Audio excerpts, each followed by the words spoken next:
सो अब सारे student civil services की तैयारी कर रहे हैं, एवरीबॉडी। यूपीएससी का किसी ने एग्जाम दिया अभी तक? प्री कोई भी? केएस का प्री कोई भी? सारे फ्रेशर्स बच्चे हैं यहाँ पे। ऑलराइट, ठीक है, दैट्स वेरी गुड। तो आज हम ऐसे के बारे में डिस्कस करेंगे। ऐसे को हिंदी में निबंध भी कहते हैं। तो ऐसे जो आपका मैं कहूँगी सबसे इंपॉर्टेंट है, इवन मोर देन ऑप्शनल में बोलूँगी, क्योंकि ऐसे ही एक ऐसा टॉपिक है जिसमें आपको तर्क देने की बहुत ज़्यादा फ्लेक्सिबिलिटी होती है। तर्क एज इन कि आप अपना व्यू पॉइंट्स बता सकते हैं, क्योंकि एक छोटी सी लाइन का एक ऐसे आएगा, for example, be the change you wish to see in others. केवल एक दो छोटे से लाइन्स हैं ये, लेकिन उसमें आपको 1000 शब्द लिखने हैं। राइटिंग एक सेंटेंस के लिए writing 1000 words is not very easy, क्योंकि आप कितने ही ज्यादा तर्क दे पाएंगे उस पर। लेकिन हम कोशिश करेंगे ये समझने की कि एक्चुअली उन तर्कों को ऑर्डर में कैसे लिखें, राइट? तो हमने आज बेसिकली ये डील करना है कि हम कैसे एक ऐसे को अप्रोच करेंगे। तो आप में से किसी ने कभी ऐसे लिखा है? कोई प्रैक्टिस के लिए यहाँ पे कोई क्लास हुई है पहले? अब बिल्कुल फ्रेशर्स हैं, कोई ऐसे की क्लास नहीं हुई है। कोई जीएस का कंपोनेंट पढ़ा है? अरे जोश से बोलो यार, क्या हो गया?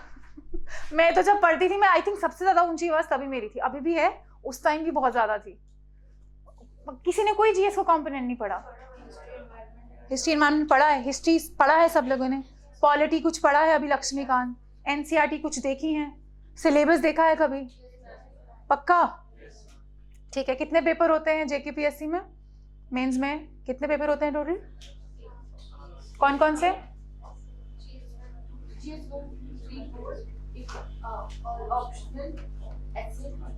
हाँ, तो 8वां कौन सा है? हाँ, तो 7 हो गए ना। 8वां कौन सा है? हाँ, एक इंग्लिश लैंग्वेज का होता है। यूपीएससी में एक इंडियन लैंग्वेज भी होती है। यूजली हिंदी, उर्दू या फिर पंजाबी लेते हैं। जम्मू कश्मीर की मैं स्पेसिफिकली बात कर रही हूँ।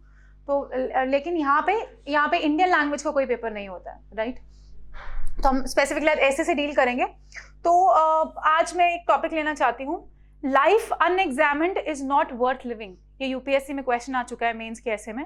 तो एक फिलोसॉफिकल टच दे रहा है, क्योंकि पहले जो एसेज आते थे ना, यूजुअली कोई टॉपिक बेस्ड आते थे, मतलब एक एग्रीकल्चर पे आ गया, वुमेन एम्पावरमेंट पे आ गया, या कोई जेंडर सेग्रीगेशन पे आ गया। पर आप देखेंगे अब काफी कोड बेस्ड क्वेश्चन होते हैं जो बहुत फिलोसॉफिकल टच होते हैं। अब जैसे आप सुन रहे हैं life unexamined is not worth living, अब आप सोच रहे हैं एक लाइन तो है, मुझे मतलब समझ आ गया, मतलब अपने आप को एग्जामिन करो वरना लाइफ किसी काम की नहीं है। लेकिन अब इसमें 1000 शब्द कैसे लिखने हैं, उसको सोचने का तरीका क्या है? तो हम कोशिश करेंगे कि उसको ब्रेनस्टॉर्मिंग कैसे करें हम, राइट? तो हम एक ऐसे डील करते हैं, उसको ब्रेनस्टॉर्मिंग करना सीखते हैं, राइट? तो मैं एक फॉर्मेट बना रही हूँ, अगर आप चाहो तो कुछ नोट मेकिंग ना करो, आप मेरे ये जो है नोट्स ले सकते हो, राइट? मैं लाई हूँ, मैं आपको दिखा देती हूँ मेरे लिखने से पहले। तो मैंने एक्चुअली क्या किया था कि मैंने ये कुछ कोट्स लिख लिए थे इंपॉर्टेंट, जो मुझे लगा था कि मैं यूज कर सकती हूँ। मान लो अगर विमेन पे आएगा तो मेरे पास विमेन के लिए कोट्स रेडी थे। जैसे मैंने एक पीस पे कोट लिखा था, जैसे peace is a daily, a weekly, a monthly process, gradually changing opinions and slowly eroding old barriers, quietly building new structures. ये जॉन एफ कैनेडी ने बोला था। तो मतलब आपको अगर कोई भी कोट लगे ना कुछ रेलिवेंट, आप कहीं ना कहीं लिख सकते हैं। तो मैंने उसी तरह सेग्रीगेशन करके रखा है टॉपिक्स जो यूजुअली आते हैं। तो मैंने एक एनालिसिस किया था पास्ट ईयर क्वेश्चन पेपर्स का। अपार्ट फ्रॉम फिलोसॉफिकल जो क्वेश्चन यूजुअली आते हैं वो विमेन से रिलेटेड होते हैं, जेंडर। फिर उसके बाद यूजुअली होते हैं एजुकेशन से कोई रिलेटेड होगा, तो मैंने इसमें एजुकेशन के सारे इंपॉर्टेंट फैक्ट्स और इंपॉर्टेंट कोड इसमें लिख डाले हैं। तो आप ये देख सकते हैं, लेकिन मैं चाहती हूँ कि आप अपना जो है अपना रिसर्च वर्क करके अपना हार्ड वर्क इसमें पुट ऑन करिए। टॉपिक्स मैं आपको दिखा रही हूँ, आप देख लीजिएगा, please don't write anything, just listen. उसके बाद हमारा टॉपिक जैसे मैंने लिखा था हेल्थ केयर पे भी पहले ऐसे काफी ज्यादा आता था, ठीक है? तो अगर देखो सिलेबस बहुत वास्ट है, लेकिन अगर आपके पास सेग्रीगेशन प्रॉपरली होगी ना हर चीज की, आप एक बारी पास्ट या क्वेश्चन पेपर्स को एनालिसिस करेंगे तो आप देखेंगे यही टॉपिक्स गिन चुन के बार बार रिपीट हो रहे हैं। और हम सोचते हैं कि यार नहीं, हम ऐसे की एक अलग से किताब ले लेते हैं और हम 10-12 ऐसे पढ़ के जाएंगे, उससे कुछ नहीं होने वाला। आती है ना कुछ किताबें जिसमें ऐसेज लिखे होते हैं सारे, that is not really relevant for you. आपको पहले एनालिसिस करनी है और कोशिश करना है कि किन टॉपिक्स पे ज्यादा चीजें पूछी जा रही हैं, राइट? तो आपका 90% काम ऑलरेडी हो चुका है। बाकी 10% कुछ एक ऐसे आधा ऐसे होगा जिसपे आपको इतना नहीं आप कर पाओगे, लेकिन वो फिर सबके लिए वैसा ही होगा। तो एटलीस्ट 90% के लिए you should be prepared, right? तो जैसे एक हेल्थ केयर पे मेरे लिखा था, एक एनवायरमेंट के लिए जो है मैंने एक शॉर्ट बिल्कुल इतना सा। अब देख रहे हैं note should be so crisp, ऐसे नहीं होने चाहिए कि भारी भरकम कॉपी हो, बिल्कुल नहीं, क्योंकि लास्ट में रिविजन का टाइम नहीं मिलता। लास्ट में मुझे याद है कि मैंने ये भी नहीं पढ़ा था, मैंने सिर्फ ये पढ़े थे जो मैंने हाईलाइट किए हुए हैं बस। So these were my essay notes, that's it. मैंने इन्हीं कोट्स को बार बार रिवाइज किया। एनवायरमेंट, फिर एक चिल्ड्रन पे आई रोट, फिर finally socio cultural diversity in India. जैसे एक बहुत अच्छा कोट मैंने लिखा था, diversity may be hardest thing for a society to live with and perhaps the most dangerous thing for a society is to be without diversity. This was said by W.S. Cotton Jr. तो मतलब कोई भी coat मुझे ऐसे लगता था diversity, जैसे India की डाइवर्सिटी के लिए मैं लिख लूँ या कुछ ऐसे जो भी है, तो I wrote about this. Similarly एक अर्बनाइजेशन पे मैंने एक टॉपिक लिखा था। उसके बाद फाइनली आ गया पावर्टी और इंक्लूसिव ग्रोथ पे, इस पे भी क्वेश्चन आते थे। एक आर्टिफिशियल इंटेलिजेंस पे भी मैंने शॉर्ट चीज़ें लिख ली थी, कोई एग्जाम्पल जैसे मैंने लिख ली थी। जैसे मैंने लिखा था कि जैसे स्टीफन हॉकिंग, सुना आपने नाम, राइट? उन्होंने बोला था कि artificial intelligence is likely to be either the best और the worst thing to happen to humanity. तो इतने बड़े इंसान ने अगर कोई कोट किया है, और आर्टिफिशियल इंटेलिजेंस एक ऐसा टॉपिक है ऑलमोस्ट वो हर जगह आ रहा है। अगर आप में से कोई भी इंजीनियरिंग ग्रेजुएट है या साइंस ग्रेजुएट है, MCA ग्रेजुएट है, उससे भी क्वेश्चन आने की संभावना पूरी है। तो यू नो ये जो कुछ टॉपिक है, टेक्नोलॉजी जो बिल्कुल न्यूज़ में है, एटलीस्ट उनके नोट्स आपके पास रेडी होने चाहिए, राइट? फिर एक मैंने टेररिज्म पे लिख दिया था, राइट, कि टेररिज्म पे क्या हम लिख सकते हैं। तो उसके बाद एग्रीकल्चर पे मैंने एक नोट्स बनाए थे। फाइनली 5 ट्रिलियन इकोनॉमी भी बहुत एक दो बार आ चुका है टॉपिक्स। उसके बाद नॉलेज एंड कैरेक्टर, इनोवेशन, और यस दिस इज ऑल। तो ये मैंने बनाया था नॉन फिलोसॉफिकल एसेस के लिए, these work my notes handy. तो आज हम स्पेसिफिकली करने वाले हैं फिलोसॉफिकल के लिए। तो ये आप में से अगर किसी को एक बारी देखने हैं, यू कैन सी, बारी बारी देख सकते हो। पर प्लीज़ ये मत सोचो कि यार किसी ने क्लियर किया तो उसके नोट्स मुझे काम आएंगे, नहीं। आपने वर्ड टू वर्ड नहीं पढ़ने हैं, आप टॉपिक्स देख सकते हैं और एक बार फिर घर जाके past question papers UPSC as well as JKPSC का देखिए। JKPSC में ये है कि JKPSC में फिलोसॉफिकल और नॉन फिलोसॉफिकल दोनों आते हैं, लेकिन UPSC में भी है कि केवल फिलोसॉफिकल ज़्यादा आ रहे हैं। लेकिन यू नेवर नो वो कब ट्रेंड चेंज हो जाए, तो you have to be prepare for everything, ठीक है? आप देख सकते हैं if you want to have a look in it. तो आज हम सिर्फ फिलोसॉफिकल करेंगे, ये नॉन फिलोसॉफिकल के लिए आई हैव मेड शॉर्ट। और देखो मेरे फिलोसॉफिकल के लिए सिर्फ ये 2 नोट्स ही हैं बस, राइट? सो दिस टेल्स कि दिस इज स्मार्ट वर्क, कि इतनी ज़्यादा भारी भरकम चीज़ों से आप कितना निचोड़ लगा के इस पर लिख सकते हैं। और ये निचोड़ तभी निकलेगा अगर आप अच्छे से एक्चुअली उसको एनालाइज कर पाओगे, राइट? तो let us start with it. यार प्लीज़ जो भी क्वेश्चन होगा प्लीज़ पूछ लेना, बस ऐसे। ये इसको हम काफ़ी डेमोक्रेटिक रखेंगे, आपको भी मेरे साथ इंटरेक्शन करनी है। I told you I am not your teacher, मैं अभी भी एक एस्पिरेंट हूँ, मैंने भी अभी आपके साथ ही वो देना है यार UPSC का एग्जाम, ठीक है? So please ask your questions. अभी तो कोई क्वेश्चन है? अच्छा इतना अच्छा समझा रही हूँ मैं ओके ओके ठीक है। सो आप बना भी सकते हो और बाद में अगर देख भी सकते हो। हाँ हाँ चलो यार, ऑल राइट, ठीक है। तो पहले मैं डील करना चाहती हूँ आपको पता है ना कि जब ऐसे लिखने से पहले यूजुअली कहते हैं जो भी आपको टॉपिक चुनना है तो आप लास्ट में उसका रफ वर्क करेंगे। मैं कहूँगी रफ वर्क जो है सबसे ज़्यादा इंपॉर्टेंट है। ये मत सोचिए कि be the change you wish to see the change. आप, हमें पता है गांधी जी ने बोला है, अब तो मैं बहुत कुछ लिख दूंगा, गांधी जी के बारे में लिख दूंगा, नहीं। आपको ये याद रखना है, आपको जब तक उस टॉपिक के बारे में प्रॉपर एक आइडिया नहीं हो, आप प्रॉपर पॉइंट्स हर डायमेंशन से नहीं क्रिएट कर सकते, तब तक आपको वो टॉपिक नहीं छेड़ना है। समझ रहे हैं मेरी बात? तो ये आपका लास्ट पेज होगा। ये मैं अपनी अप्रोच बता रही हूँ, आप चाहे तो अपने हिसाब से फ्लेक्सिबिलिटी क्रिएट कर सकते हैं। ये आपका अगर लास्ट पेज होगा, मैंने उसको डिवाइड कर दिया था। मैंने पहले कोशिश कर ली थी कि कौन सा ऐसा टॉपिक है जिसमें मैं प्रॉपरली जो है ब्रेनस्टॉर्मिंग, ये क्या हो गया यार? ओके अच्छा आपको पता है सब कुछ यार ठीक है ठीक है। ये लास्ट पेज है हमारा, राइट? लास्ट पेज में मैंने इसे डिवाइड कर दिया। अब मेरे को कोई भी लगा जो मुझे टॉपिक है तो मैं करती क्या थी, चलो इस पर मैं बाद में डील करूंगी, पहले मैं आपको नॉर्मल पैटर्न बता देती हूँ, फिर उस पर आ जाऊंगी साथ में, ठीक है? तो ये मान लेते हैं हम ऐसे का स्ट्रक्चर डिस्कस करते हैं, ठीक है? तो सबसे पहले क्या होता है, मेरा जो सबसे पहले एक चीज़ आती है वो होता है ऐसे का इंट्रोडक्शन। यार मैं बहुत शॉर्ट फॉर्म यूज़ करती हूँ, मैं ION को डायरेक्टली N लिख देती हूँ, केमिस्ट्री वाले स्टूडेंट समझ जाएंगे, राइट? ठीक है। उसके बाद मेरा आ गया बॉडी और फाइनली मेरा आ गया कंक्लूजन। यार ये चीज़ें तो आपको ऑलरेडी पता हैं, राइट? आपका सबसे ज्यादा हिस्सा कौन सा लेने वाला है? आपकी बॉडी, राइट? मैंने ज्यादा ही छोटा बना दिया यार, राइट? तो जो आपकी इंट्रोडक्शन जो ऑलमोस्ट रहेगी that would be from 100 to 150 words. Body आपकी रहेगी 7 to 800 वर्ड्स. एंड फाइनली जो आपका कंक्लूजन होगा वो डिपेंड कर सकता है 50 to 70 वर्ड्स तक हो सकता है. अब फाइनली बोलोगे यार इंट्रो क्या होता है, बॉडी क्या होती है, ठीक हो? ओके, इंट्रो क्या होता है, बॉडी क्या होती है, कंक्लूजन क्या होती है, नाम तो सुने, अब है क्या ये? अब मैं एक अपना ऐसे भी लाई हूँ, प्लीज मेरा ऐसे भी देख सकते हैं. ये मैंने एक विजन IS में दिया था ना, I secured all India rank 2 in that. या yes, right. So this is my essay, ये मैंने लिखा हुआ है, ठीक है? तो मैंने ये लास्ट पेज आपको दिखा रही हूँ, बहुत ही गंदा है मेरा तो, राइट? मैंने लास्ट पेज ये सारा वैसे रफ वर्क किया है. ऑलमोस्ट मुझे 30 से 40 मिनट लगे थे ये रफ वर्क पहले करने में, क्योंकि पहले अगर मेरे को, जैसे मैंने टॉपिक पढ़ा जैसे आज हम कौन सा टॉपिक करने वाले हैं, मैं लिख देती हूँ, इसको मैं बाद में बनाती हूँ, ठीक है? Life unexamined. यार आपको कुछ भी समझ नहीं आ रहा हो प्लीज पूछिए, राइट? डोंट थिंक लाइक कि जो बस मैं पढ़ा रही हूँ वो सही है. आपके अपने जो इनपुट्स हैं वो भी आप मुझे दे सकते हो. ये किसने बोला था कोट, किसी को पता है? जो पॉलिटिकल साइंस का स्टूडेंट हो यहाँ पे, एनीबॉडी नोज इट? किसने बोला था ये? No one. सोक्रेटिस है, उसको हिंदी में क्या बोलते हैं? सुक्रेतु. उन्होंने बोला था ये कोट. पता है कब बोला था? सोक्रेट को क्या हो रहा था कि जब वो अपनी सारी फिलोसॉफी दे रहे थे, उनको काले पानी की सजा मिली थी. किसी ने सुना है उनके बारे में?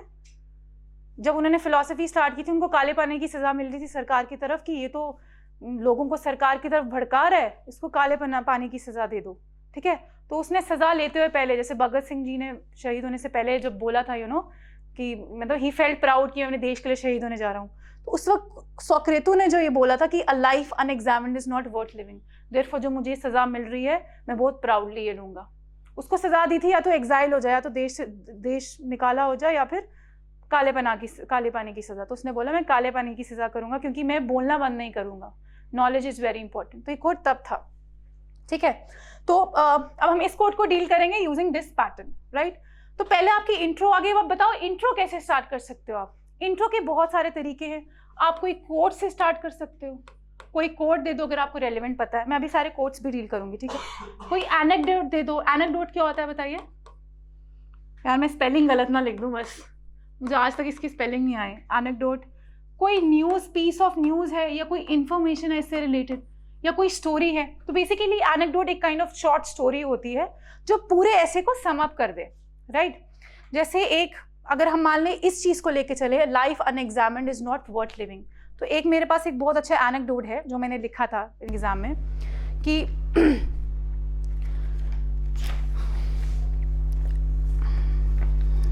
देखिए एक ज़ेन थे चाइना में, बहुत फेमस स्पिरिचुअल मास्टर. तो उनके पास जो है एक बहुत सक्सेसफुल अमीर आदमी गया उनके पास कुछ नॉलेज लेने के लिए, उसकी प्रॉब्लम्स का सोल्यूशन लेने के लिए. So when he went to Zen for solution, that successful man he did not listen to Zen master. उन्होंने कप लाया, ठीक है, और कप में पानी डालने लगे. पानी डालते रहे, पूरा भर भी रहा, फिर भी डाल रहे. तो उनको सक्सेसफुल आदमी बोलता भाई क्या कर रहे हैं, बस कीजिए, आप तो इसमें पानी डाले जा रहे हैं और इसमें डालने की जगह बची ही नहीं है, आप क्यों डाल रहे हैं? तो उसने बोला तुम भी बिल्कुल इसी की तरह हो. You are full of your own opinion. तुम कुछ लर्न करने के लिए रेडी ही नहीं हो, तो तुम क्या सीखोगे आगे लाइफ में? तो right, you want help but you have no room in your own cup to receive my words, ठीक है? तो इसका मतलब क्या हुआ कि आपको एक्चुअली ये नहीं समझना चाहिए कि मैं फुल हो चुका हूँ, मैंने बस जो अपना लाइफ में अचीव कर लिया बस वही सब कुछ है, right? So you have to continuously keep examining your life, right? Otherwise आप क्या हो जाएंगे, आप सैचुरेट हो जाएंगे. हम इसका बॉडी बाद में करेंगे, लेकिन आप मेरे को बता दिया ना मैंने एनेक्डोट कैसे स्टार्ट किया. मैंने पहले एक स्टोरी बता दी, किसकी? ज़ेन मास्टर की और किसकी? एक सक्सेसफुल आदमी की.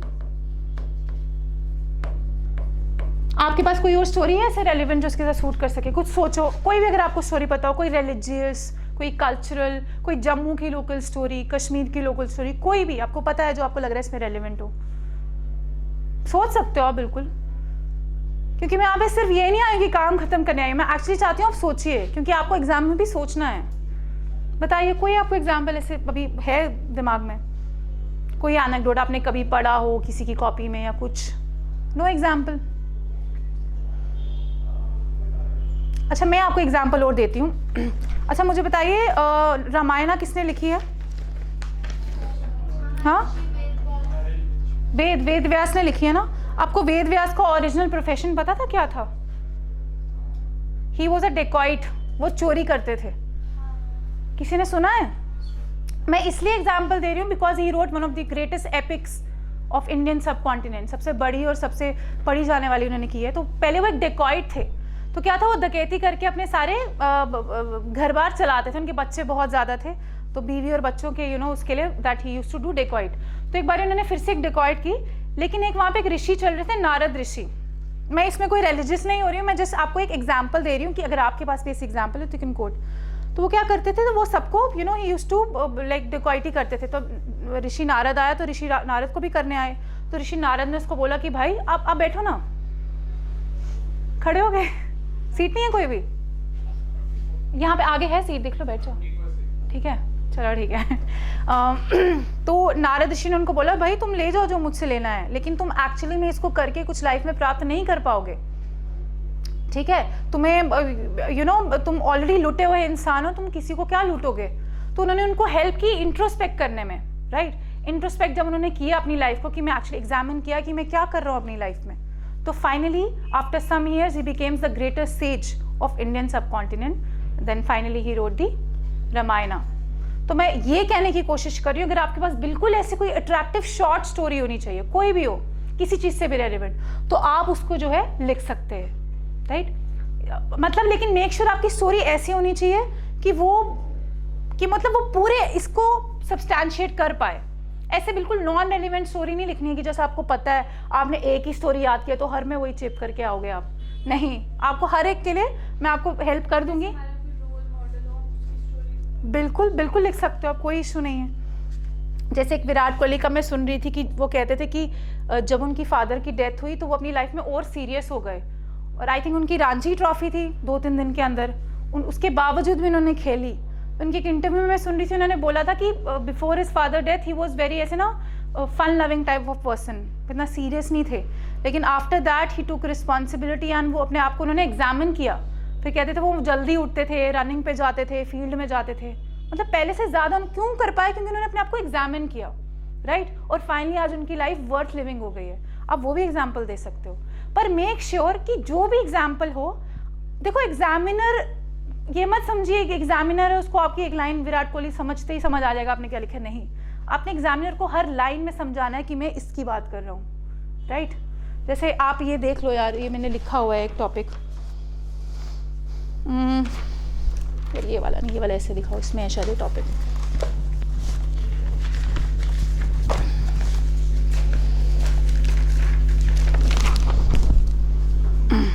ठीक है,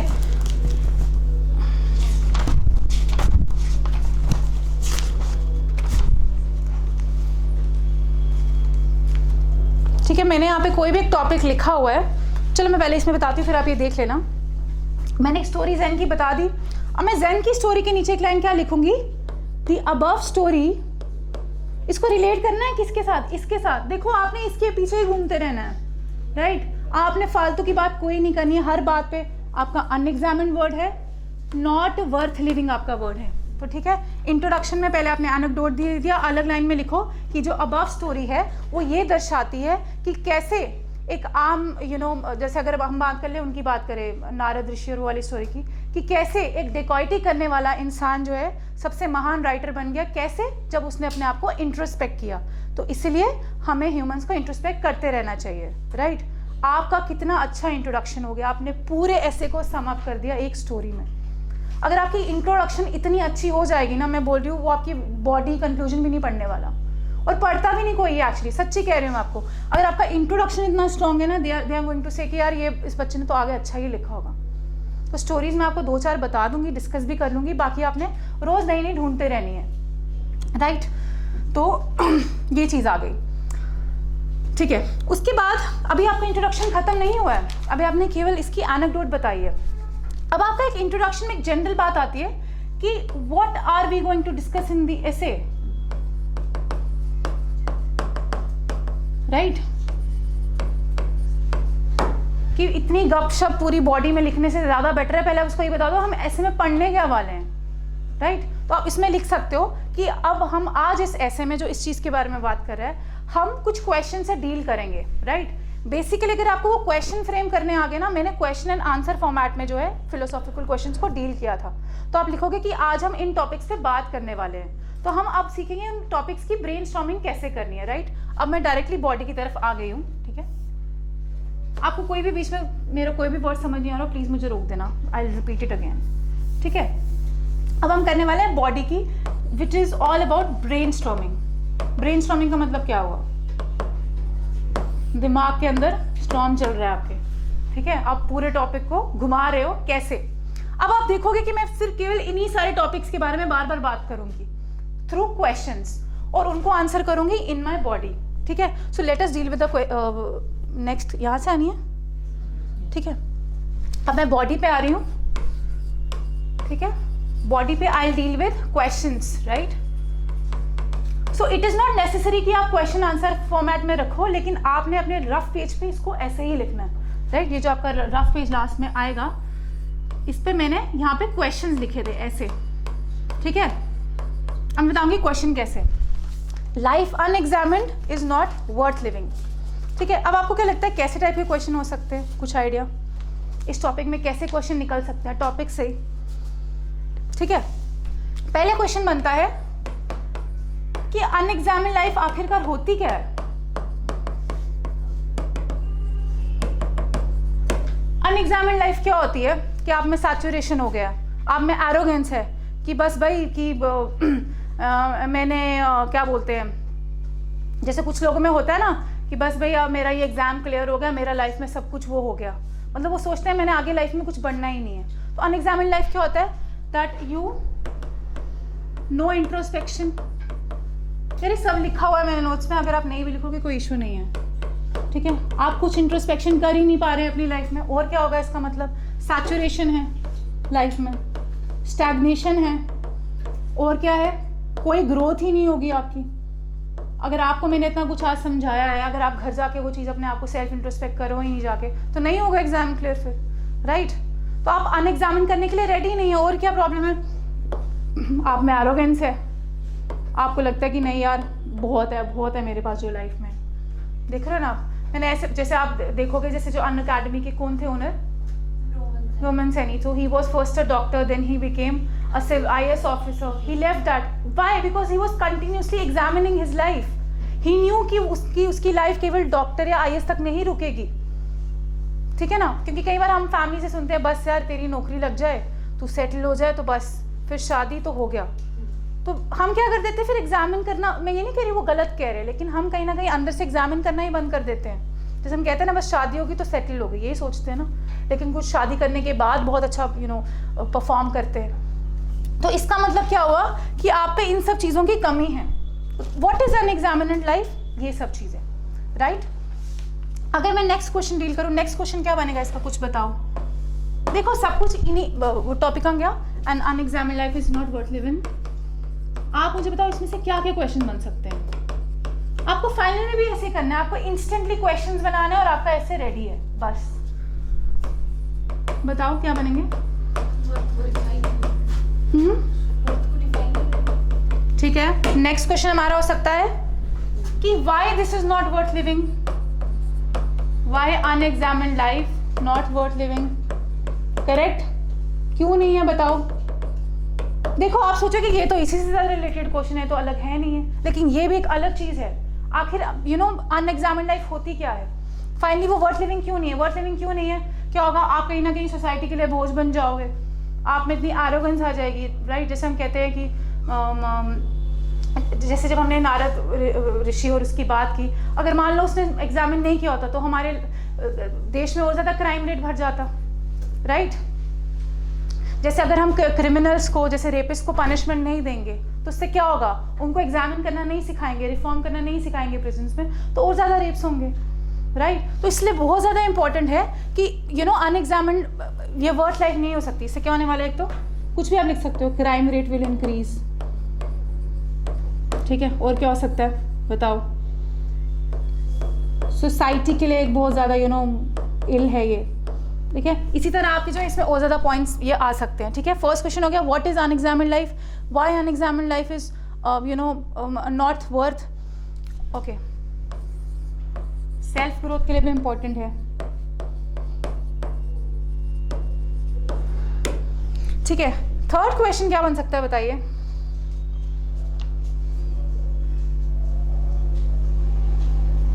बताइए क्या बन सकता है। What is a worthful या worthy life, आखिरकार है कैसी एक वर्दी लाइफ, क्या होती है वर्दी लाइफ, क्या होती है जब we are bound to learn from failures, ठीक है। और कुछ बताइए क्या पॉइंट्स आ सकते हैं इसमें। मैं अभी आपको बॉडी पूरा नहीं बता रही हूँ, जिस बता रही हूँ हम ब्रेनस्टॉर्म कर रहे हैं, इसी से हम पूरा ऐसे फ्रेम करेंगे। आई ऑल्सो द रिटन ऐसे ऑल्सो, वो आप देख सकते हो मैंने कैसे लिखा हुआ है। नेक्स्ट क्वेश्चन बताइए क्या बन सकता है इसका, फिर आप कुछ बोलते ही नहीं हो।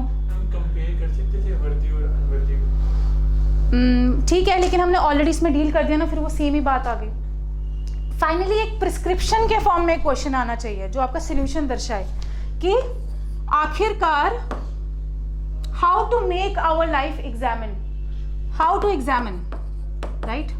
एग्जामिन करना कैसे, कैसे करोगे एग्जामिन। सबसे पहले हमेशा we have to be a learner throughout our life, ठीक है।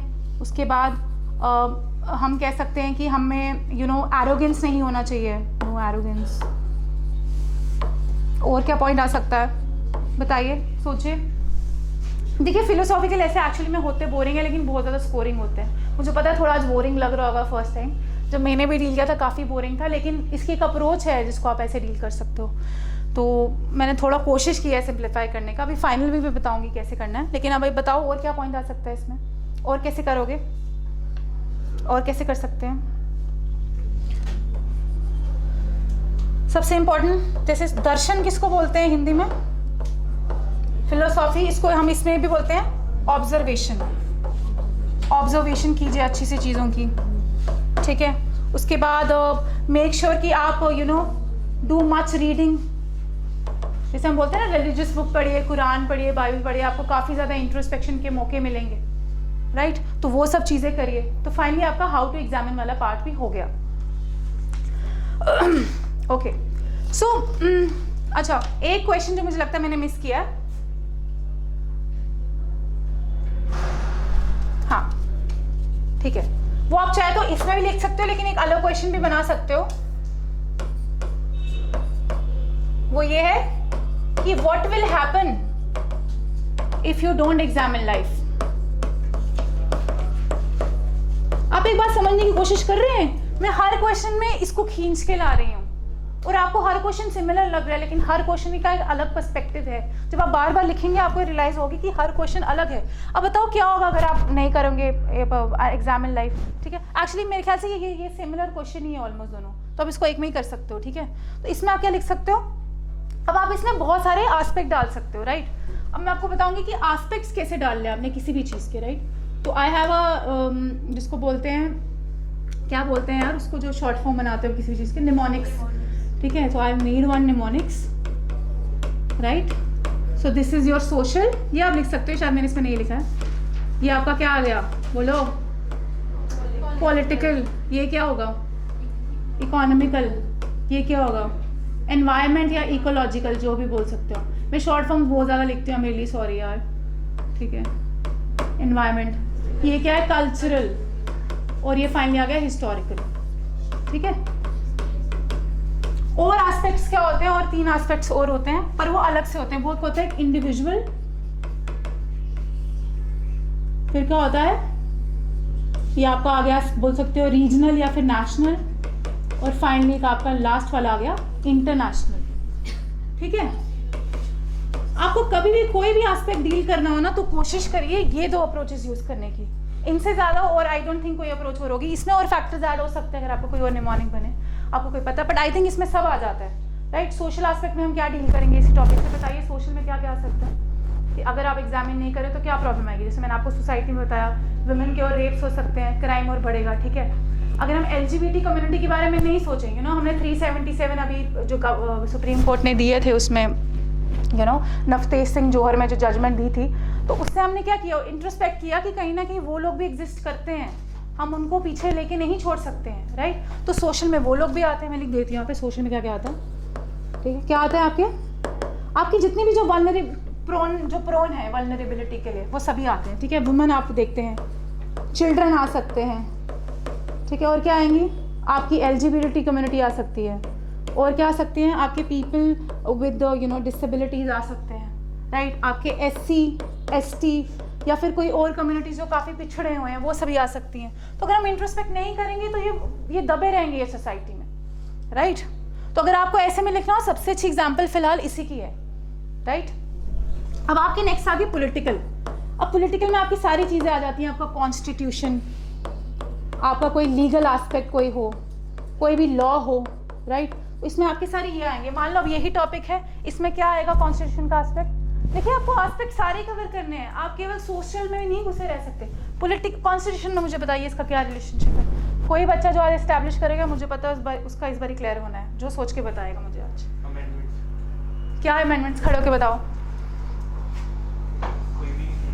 एग्जाम्पल के साथ। आपने बोल दिया बिल्कुल करेक्ट, बस अब एग्जाम्पल मुझे बता दो तो you are going to be top 10। सोचो ब्रेनस्टॉर्म। हाँ, अभी रीजनल जो पहले डिसेंट्रलाइजेशन का टाइम हुआ और अब जो रीजनल रिप्रेजेंटेशन है उसमें चेंजेस लाए, तो वो पॉलिटिकल एग्जामिनेशन हो जाएगी। Correct, very good, excellent, brilliant, clappings for him actually. तो देखिए, आप ये सोच क्यों पा रहे हैं, क्योंकि आपके पास ऑलरेडी क्या रेडी है, फ्रेमवर्क। देखो, कोई भी टॉपिक आ जाए, स्पीच, ये आपका स्पीच वाला ये वो रहेगा, कांस्टेंट रहेगा, ये वाला चीज कांस्टेंट रहेगा, आपके पास फ्रेमवर्क रेडी है, एग्जाम्पल्स हम बहुत सारी पढ़ लेंगे, आपने फिर उसके बाद करना क्या है, सिर्फ प्रैक्टिस, राइट। तो आप एक बार ये चीज समझिए कि मैंने बॉडी में कोई भी टॉपिक मुझे आ जाए, मैंने इश्यूज, यही सब मैंने बहुत गंदा कर दिया, बहुत यही इश्यूज डील करने हैं। सोशल में आपको देखना कौन सा रेलेवेंट आपको लग रहा है, इमीडिएटली लिखो। नवतेज सिंह जौहर एक जजमेंट थी, पता है किसी को? नवतेज जौहर एक जजमेंट थी जिसमें बोला था कि LGBT के लिए जो 377 है दैट इज अनकॉन्स्टिट्यूशनल, राइट। हो सकता है पर्सनल लाइफ में उसको, जैसे कुछ लोग होते हैं वो कहते हैं पर्सनल लाइफ में we don't believe that it was correct, but I think Supreme Court की जो भी जजमेंट है you should respect it as an aspirant, right, and also a citizen of the country. तो अगर आपको पर्सनल बिलीफ से अगर आपके वो नहीं मैच कर रहा है, लेकिन मुझे लगता है फिलहाल आपको सुप्रीम कोर्ट की जजमेंट को मानना चाहिए, राइट, रिस्पेक्ट दैट।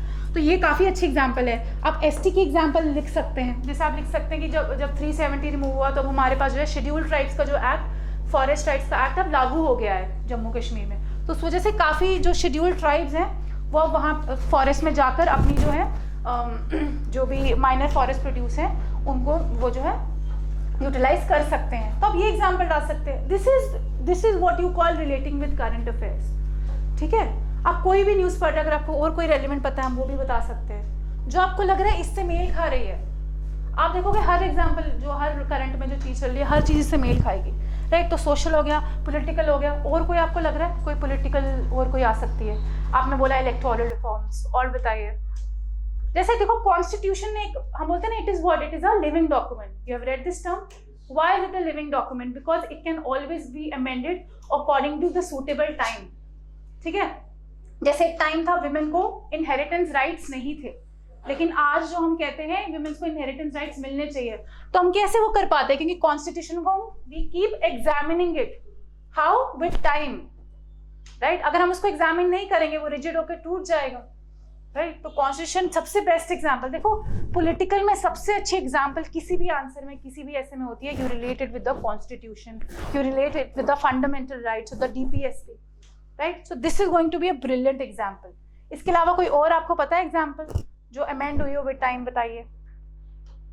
जैसे एक अबॉर्शन राइट्स के बारे में बात की थी कि now unmarried women also they will get abortion right, right. तो वो एग्जाम्पल डाल सकते हैं कि या फिर एक जैसे आप एक सरोगेसी की एग्जांपल डाल सकते हैं कि सरोगेसी में लॉ में अभी एक प्रॉब्लम ये है, वो प्रॉब्लम्स में डाल सकते हैं, हम बाद में भी करेंगे, लेकिन वो एज अ प्रॉब्लम लिख सकते हो कि देखो कि सरोगेसी में जो है जो सिंगल पेरेंट हैं उनको अलाउ नहीं करी गई हुई है सरोगेट चाइल्ड अडॉप्ट करने के लिए, तो उनके लिए भी हम कुछ सोच सकते हैं. तो you understanding, make sure you remember this speech and make sure you right all the valid points. ये अनएग्जाम्पल लाइन में सिर्फ विराट कोहली और नारद ऋषि नहीं आएंगे, इसमें बहुत सारी एग्जाम्पल्स आएंगी. राइट, समझ गए. अगली बताइए इकोनॉमिकल. बताइए इकोनॉमिकल में क्या आएगा,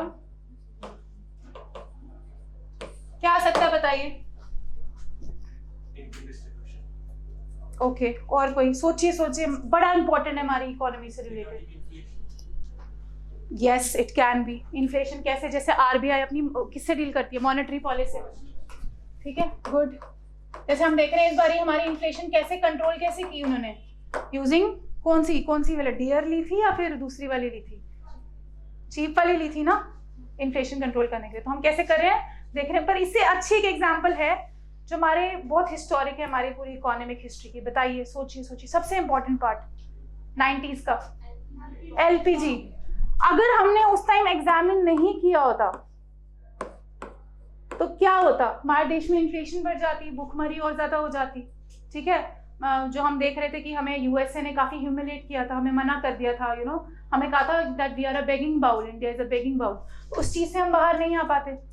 ठीक है, हम केवल एग्रीकल्चर तक रिस्ट्रिक्ट कर जाते, we would not have developed our core manufacturing sector. So this is very important example. Why, how did we achieve this double digit growth, 10% growth using examination of our economy, right? So we have another part now. social को हम भूल गए, अब social को नहीं छेड़ना आपने, political को नहीं छेड़ना, अब आप आगे economical पे, LPG पे शेयर करिए कि that we had examined it so well. Are you getting my point? अगर आपके पास इसके अलावा कोई relevant point है तो मुझे बता सकते हैं. सोचो कुछ और जो आपको लग रहा है अभी important है, बताओ. नीति आयोग, डेफिनेटली वो भी आप डाल सकते हो, बहुत अच्छी एग्जांपल है नीति आयोग की. आप पॉलिटिकल में डाल सकते हो, वेरी गुड. मुझे तो लग रहा है रैंक टॉप 10 बच्चे यहीं पे बैठे हैं आज. चलो ठीक है, पॉलिटिकल में डाल सकते हैं. क्या क्या फर्क था उसका पुराने से, बताओ. अप्रोच है वो ज्यादा इंस्टीट्यूशनलाइज करा हुआ है. 5 ईयर प्लान्स वो सोशलिस्ट आइडियोलॉजी के थे, अब उन्होंने चेंज करके नहीं, एक स्पेसिफिक बात जो थी वो क्या थी, एक तो स्टेट्स की और इन्वॉल्वमेंट है और ये ज्यादा डिसेंट्रलाइज्ड है. ठीक है, make sure you are using these keywords, right? These keywords are very important. This is much more decentralized, right? We have greater say of states.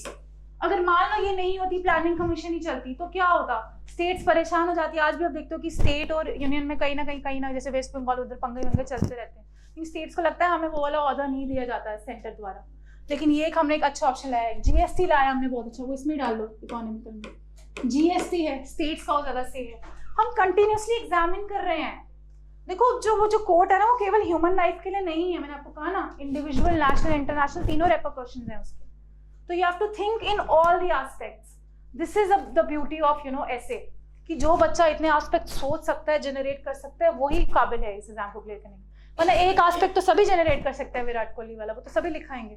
पर क्या आप इस लेवल का सोच सकते हो? पहले बताओ, किसी ने सोचा था कि हम ये भी डील करेंगे इसमें? बहुत कम. पहले यही सोचा था कि यार ये क्या आ गया बोरिंग सा. पर अब आप रिलेट कर पा रहे हो अपने जनरल स्टडीज वाले सारे पेपर्स के साथ, right? So this shows that you are actually smart, you are using a smart approach, you are ready with your mnemonics, you are ready with your framework. All you have to do is now right. Next क्या आ गया हमारा, environmental. बताओ भाई, अब environmental में क्या है, बताओ. कोई जो आपको लगता है ऐसा लॉ हो एनवायरमेंट से रिलेटेड, या कोई कैसे, लेकिन बताओ इससे रिलेटेड कैसे है. मेरे को केवल नाम नहीं चाहिए. I want to know your deeper understanding that how are you relating it with the topic. That should like, जैसे बोला उन्होंने Niti Aayog, that had a substance. Give me how, बताओ ना आप कैसे बता रहे हो. सोचो थोड़ा, हो सकता है ये भी. कोई और एग्जांपल? लाइक रिसेंट अभी टाइगर स्टोरी स्टोर किया गया इंडिया में, टाइगर्स इंडिया में खत्म हो रहे थे, उसको ओके एग्जामिन करके हमने दोबारा रिस्टोर करने के लिए मूव ऑन किया. और कोई बड़ी ऐसी कॉन्क्रीट एग्जांपल सोचो यार. हाँ, रमसार साइंस कन्वेंशन. हाँ उसमें क्या होता है बताओ। अभी हमने इस साल 75 ग्राम साल्ट को कंजर्व करा, वो पहले मतलब आलू से अब उन्हें किसी नेशनल पार्क्स और वाइल्ड लाइफ सेंचुरी से कैटेगरी। पर वो कोर्ट से कैसे रिलेटेड है, इससे कैसे रेलेवेंट है कोर्ट से, how examine life is not worth living, उससे कैसे रिलेटेड है? बट वो हमारे इक्वल पार्ट है। कोई एग्जांपल, कोई कॉन्क्रीट एग्जांपल है जहाँ पे पहले बहुत बुरा हाल था लेकिन बहुत इंप्रूवमेंट आई है एनवायरनमेंट में? हाँ very good, this is a good example, right? कि हम we are moving towards CNG, right? हाँ हाँ हाँ गुड। जैसे हमारी एक स्क्रैपेज पॉलिसी आई थी एनवायरनमेंट के रिलेटेड, तो अब हम देख रहे हैं कि वहाँ उन जगहों पे पोल्यूशन कम हो रहा है। तो कोई ऐसी कॉन्क्रीट सी, देखो आपकी एग्जांपल इररिलेवेंट नहीं है लेकिन आपकी एग्जांपल कैसे इस टॉपिक से रिलेटेड है वो ज्यादा इंपॉर्टेंट है। मैं यही कह रही हूँ, देखो आपको सबको नॉलेज है लेकिन बच्चे वहाँ भूलते क्या है कि हम सिर्फ उस टॉपिक के बारे में ही रिस्ट्रिक्ट करना है, हमने फालतू की कोई एग्जांपल नहीं लिखनी है। अगर तो वो फालतू एग्जांपल भी है लेकिन अगर उससे रिलेशनशिप एस्टैब्लिश हो रही है तो वेल एंड गुड। जैसे सीएनजी की एस्टैब्लिश हो रही थी कि पहले हमें लगता था कि एलपीजी सब कुछ है लेकिन अब हमें लग रहा है नहीं सीएनजी की तरफ मूव करने जा रहे हैं। और हम लिख सकते हैं अब हमारी हाइड्रोजन पॉलिसी आई है, राइट? तो हम we are moving towards hydrogen. अब तो वैसे हाइड्रोजन पे आना चाहिए, हाँ हाइड्रोजन आ गया, इथेनॉल आ गया, ठीक है? Now we are understanding the importance of environment, right? जैसे पहले जो पहले कॉन्फ्रेंस ऑफ पार्टीज होती थी उसमें हम सिर्फ यही बात करते थे हाँ बड़ा CO2 हो गया, ग्लोबल वार्मिंग हो रही है, लेकिन अब हमने नया टॉपिक लाया उसमें 26 और 24 के बाद क्या लाया? Common but differentiated responsibilities. मतलब जो सबसे ज्यादा अमीर देश हैं उनका इंपॉर्टेंट कॉन्ट्रीब्यूशन होना चाहिए इस पे। अब हम उसकी बात कर रहे हैं, we are introspecting you know all the countries. तो देखो जो मैंने आपको वो लेवल बताया था, इंडिविजुअल, फिर ये नेशनल, इंटरनेशनल, समझ रहे हो आप? देखो ये सारे टॉपिक्स हमने कैसे कर लिए, इंडिविजुअल पे आ गए जैसे विराट कोहली वाली बात की, नेशनल पे बात की जैसे आपकी नीति आयोग एलपीजी बात की, इंटरनेशनल पे हमने अब ये वाली बात कर ली। तो आपको सारे ये याद रह रहे हैं ना कैसे? स्पीच और ये वाला, इसका भी कुछ बन जाता है, पता नहीं क्या बन जाएगा, ING बना सकते हो ग्लोबल या INI जो भी बनता है। मतलब this thing should be prepared. ये चीज सोचने का नहीं होना चाहिए वहाँ पे टाइम, वहाँ पे सोचने का टाइम सिर्फ टॉपिक के लिए होना चाहिए कि मैं कौन सा टॉपिक इन सारी स्ट्रैटेजी के साथ अच्छा लिख सकता हूँ या लिख सकती हूँ, राइट? तो ये चीजें आपके पास रेडी होनी चाहिए। अच्छा चलो, यार आपको समझ आ रहा है नहीं आ रहा तो प्लीज मुझे बता देना। मैं एक्चुअली फर्स्ट टाइम लेक्चर ले रही हूँ, मैं थोड़ा बोर्ड ज्यादा गंदा कर रही हूँ। ओके अच्छा बताओ नेक्स्ट क्या आया हमारे पास? कल्चरल और हिस्टोरिकल। देखो जस्ट बिकॉज निमोनिक है उसमें टर्म लिखी है जरूरी नहीं है हर टर्म इधर फिट भी आ जाएगी, कुछ टर्म हो सकता है हमें फिट ना भी आए, समझ रहे मेरी बात?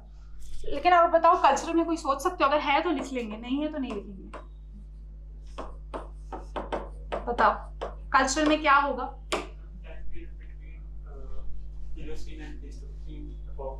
वो हिस्टोरिकल में होगा ना, कल्चरल में पहले सोचो।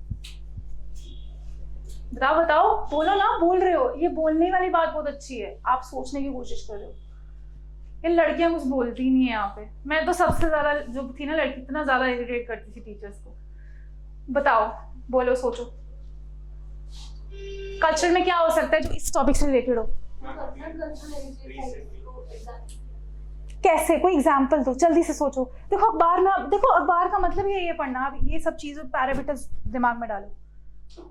अब आज जब जाओगे ना घर, जब न्यूज़पेपर पढ़ोगे तो ये सारे पैरामीटर्स याद रखना कि जब मैं ऐसे लिखूंगा तो मैं तो यार ये एग्जांपल दे सकता था, मैं ये बोल सकता था। अब आपको आएगा because now you have brainstorm. सोचो कोई कल्चर से रिलेटेड, आप बोल रहे थे कुछ सारी।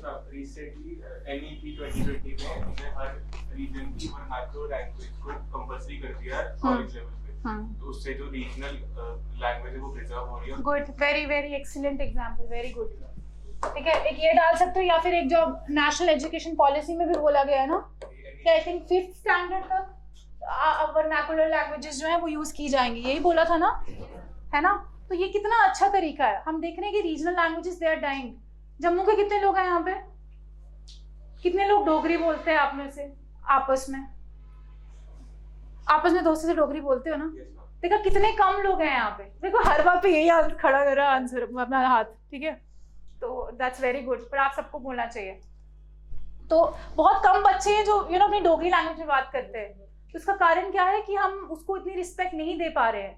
ठीक है, हम उसको एग्जामिन ही नहीं कर पा रहे हैं कि उसकी इंपॉर्टेंस है, हमारा हिस्टोरिकल, हमारा कल्चर उससे जुड़ा हुआ है, राइट। तो आप ये एग्जांपल दे सकते हो, जैसे नेशनल एजुकेशन पॉलिसी है, हमने लॉ को इंट्रोस्पेक्ट करके कोशिश की है कि वर्नाकुलर लैंग्वेजेस को भी जो है उतना महत्व मिले, राइट। तो this is a good example. Any other example? बताओ। एक कल्चरल कम सोशल का पॉइंट आ सकता है, जैसे हमारा एक सेकुलरिज्म, हमारा एक वो है ना, बोल सकते हैं बहुत इंपॉर्टेंट पिलर है, प्रिंसिपल है हमारी सोसाइटी का।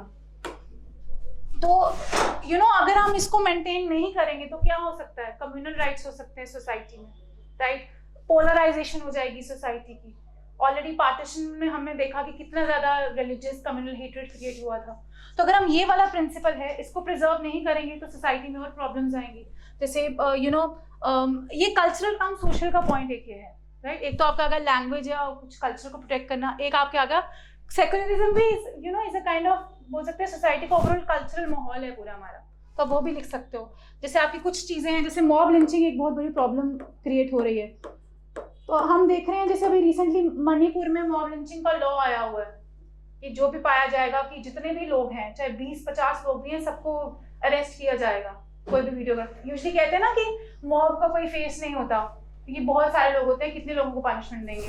लेकिन आई थिंक मणिपुर में ही शायद लॉ आया था 2018 या 19 में, जिसमें बोला कि इसको हम जो है वो करेंगे। क्यों? This is also under cultural. Why? क्योंकि हम अपने कल्चरल, हमारी डाइवर्सिटी, हमारी सेक्युलरिज्म को प्रोटेक्ट करना चाहते हैं, राइट। तो ये चीज आ गई। हिस्टोरिकल में क्या आ सकता है, देखो अगर नहीं आता तो नहीं लिखना है, जरूरी नहीं है घुसेड़ने है, बट आई थिंक यहाँ तक काफी हो जाता है। हिस्टोरिकल बताओ, सोचो जल्दी, think.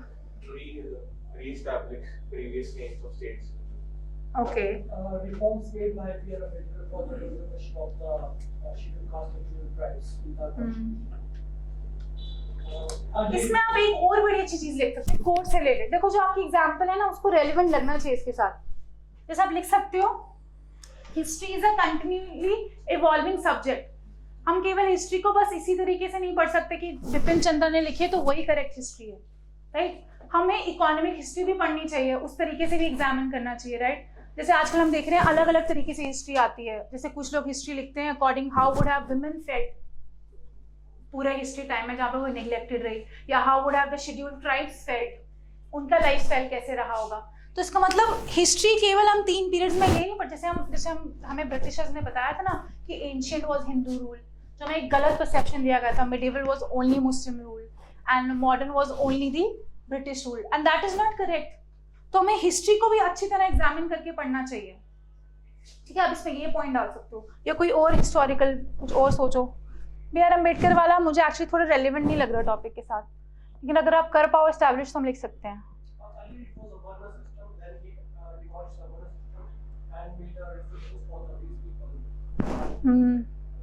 हाँ, no, very excellent, good, very good, clapping. अब मुझे आखिरी पॉइंट समझ आया आपका। तो ये कह रहे हैं कि वो एक टाइम पीरियड ऐसा था, ऐसा माना जाता था, जो उस टाइम के जो so called upper class cast थे, एजुकेशन या जो बाकी सब पब्लिक बेथिंग या ड्रिंकिंग वाटर, वो सब कुछ लोगों तक रिस्ट्रिक्ट थे। लेकिन आफ्टर जब बी.आर. अम्बेडकर आए, he change the course of history. By how? By examining the society, right. तो वो भी बहुत अच्छा पॉइंट है। It can come under historical political, right. देखो वहां पे आपको ऐसे लिखना थोड़ा ना ऐसे में this is a historical point, no, वहां पे अपने फ्लो में लिखना है। वहां पे अपने स्पीच और ये जो INI या ING जो भी आप बनाओगे वो लास्ट में लिखना है आपको। पहली बात है, आपको लिखने की जरूरत ही नहीं पड़ेगी, आपको याद हो जाएगा। समझ रहे हो? देखो मैंने बॉडी के सारे पॉइंट डिस्कस कर लिए हैं, आपको मैंने बता दिया कैसी चीज लिखनी है। अब मैं आपको बताऊंगी आपको एक्चुअली में रफ में इसको लिखना कैसे है, ठीक है। रफ में जो मैंने आपको 2 पेजेस बताए थे स्टार्टिंग में, ये बैक कैसे जाता है, ये आगे ना, ये ठीक है। तो मैंने ये पेज बना दिया था, ठीक है। तो मान लो मेरा क्वेश्चन 1 था, अनएग्जामिन्ड लाइफ होती क्या है। अब मेरे को इंस्टेंटली यहाँ पे जो जो पॉइंट्स आ रहे हैं ना, उस वक्त दिमाग में मैंने सारे यहाँ पे लिख लिए, राइट। सेकंड क्वेश्चन में मैंने क्वेश्चन लिखा, जो जो पॉइंट्स आ रहे हैं मैंने लिख लिए, ठीक है। मान लीजिए यहाँ पे मैंने क्वेश्चन पूछा कि इसका नुकसान क्या होता है, जो इसको इम्पैक्ट नहीं करो मेजर, तो आपको पता है नुकसान अपने स्पीच फॉर्म में लिखना है, तो जल्दी जल्दी से शॉर्ट फॉर्म में लिख दीजिए। सोशल हो गया LGBT, पॉलिटिकल हो गया कॉन्स्टिट्यूशनल अमेंडमेंट, इकोनॉमिकल हो गया, एलपीजी रिफॉर्म्स, एनवायरमेंटल हो गया, जो भी आपको पता है, कल्चरल भी जो भी पता है, हिस्टोरिकल भी जो हो गया, सारी जल्दी जल्दी लिख लीजिए। ये होता है आपका रफ वर्क। जो मैंने इतनी सारी जो आपको भाई वो पार्ट पढ़ाया उसका एक्चुअली निष्कर्ष पूरा निचोड़ यही है कि you have to write these questions here, not in the front page, back page, कि ये क्वेश्चन है इसमें मेरी आंसर, ये क्वेश्चन है इसमें मेरी आंसर, ये क्वेश्चन है इसमें मेरा ये आंसर। फाइनली आपकी देखोगे बॉडी खत्म हो गई सारी, राइट। आपका इंट्रो एनेक्डोट हो गया, आपका बॉडी भी होगी with all these frameworks with question, ठीक है। Body is all about your brainstorming, कितना अच्छा ब्रेनस्टॉर्म कर पाओगे यूजिंग क्वेश्चंस, राइट। क्योंकि क्वेश्चन आंसर फॉर्मेट में एग्जामिनर को भी समझ आएगा और आपको भी समझ आएगा, राइट। अब फाइनली हमारी चीज हो गई सारी। अब हमारा लास्ट में क्या रहता है, हमारा कंक्लूजन। अब आप देखेंगे कंक्लूजन बड़ी टेढ़ी चीज है, क्योंकि बच्चे क्यों आते हैं, मैं आपको सच्ची बता रही हूँ, मे भी ऐसे ही होता है। जब आप लिखना भी शुरू करोगे आप थक जाओगे, जब तक आप ये लिखोगे आप बोलोगे यार मैंने इतना तो लिख लिया, अब एग्जामिनर को पता है मुझे आता है, मैं क्या लिखूं कंक्लूजन में। ठीक है, कंक्लूजन में लिखोगे, therefore we should examine our life, this is not going to be accepted there. I'm telling you, examiner is going to much focus on your intro and your conclusion. Body जरूरी नहीं है वो पढ़े या ना पढ़े, ठीक है, पर इंट्रो अगर आपका अच्छा हो गया और आपका कंक्लूजन अगर डिफाइंड है तो आई थिंक बॉडी में अगर आप थोड़ी बहुत मिस्टेक्स भी करते हैं, कुछ पॉइंट मिस भी करते हैं, तो एग्जामिनर आपको कुछ ना कुछ उस पर भी रिवॉर्ड जरूर करेगा, ऐसी कोई बात नहीं, ठीक है। तो जब आप पूरा जैसे पेज बनाते हैं, ये जब आपने पेज बनाया है ऐसे, ठीक है, ये आपकी आ गई पूरी ऐसे, ठीक है, ये आपकी आ गई पूरी बॉडी, राइट। ये आपकी आ गई इंट्रो, ये आपका आ गया कंक्लूजन। तो सबसे पहले आपने यही करना है, यहाँ पे आपने लिख देना है कि आप कौन सा एनेक्डोट लिखने वाले हो, सिर्फ कीवर्ड लिखना है। जब हम आप 5-6 स्टोरीज डिस्कस करेंगे आपको पता चल जाएगा एनेक्डोट कौन सा लिखना है। मान लो आपने इसमें वो वेद व्यास वाला नंद ऋषि वाला लिखा, अगर आपने वो वाली स्टोरी लिख दी कि पहले वो डेकॉइट था, अब आपको खुद पता है कि आपने उसको इससे रिलेट करना है, ठीक है, आपने लिख दिया, ये आपका आ गया एनेक्डोट बन गया। अब आपने इसमें बॉडी बनानी है, यहाँ पे आपका हो गया क्वेश्चन 1 और यहाँ उसका आंसर, क्वेश्चन 2 उसका आंसर या एग्जाम्पल जो भी आप लिखना चाहिए, क्वेश्चन 3 उसका ये, क्वेश्चन 4 डन। देखो जो आपका लास्ट क्वेश्चन होगा ना, जो भी होगा 4th 5th नंबर, that should always be in a prescription, मतलब that is suggesting some kind of solution. जैसे क्वेश्चन था कि जैसे टॉपिक है हाउ टू लाइक वो है कि be the change you wish to see in others, सारे क्वेश्चन कर दिए हमने। फाइनल क्वेश्चन क्या आएगा, how to develop a change, मतलब सिविल सर्वेंट हो आप, चेंज कैसे करोगे वो भी बताओ इधर, ठीक है। That should always be your final question, that should have certain kind of solution. और एक आपका क्वेश्चन होगा इम्पैक्ट से रिलेटेड, आपका इम्पैक्ट में स्पीच वाला और वो इंडिविजुअल वो वाली चीज आ जाएगी। फर्स्ट सेकंड क्वेश्चन में आप ऐसे को ही डील कर रहे हो, टॉपिक कोई कि ये क्या होता है, क्या होगा अगर ऐसा नहीं होगा, ठीक है। अब फाइनल आ गया आपका कंक्लूजन, समझ आ रही है जो मैंने अभी तक पूरा समझाया, मैंने कहा एक बार गंदा हो गया था पूरा, ठीक है। तो कंक्लूजन, अब देखिए कंक्लूजन भी आपको 2 तरीके से करना है, राइट। एक चीज हम बोलते हैं पेनल्टीमेट कंक्लूजन, और एक फाइनल विजडम जो आप प्रोवाइड कर रहे हो पूरे ऐसे के, जो आपने निष्कर्ष पूरा सब कुछ लिख दिया कथा, अब फाइनली क्या विजडम आपने जो है देना चाहते हो, आपका कुछ सजेशन भी है साथ में इस कोड के साथ, राइट। तो ये मैं आपको बता देती हूँ उसके हिसाब से, जाना कोई इशू नहीं है, ये मैं नोट्स दे दूंगी आपको, इस फोटो सेट सब देख लेना, मैंने सब डिटेल में लिखा हुआ है इसमें, okay. All the best.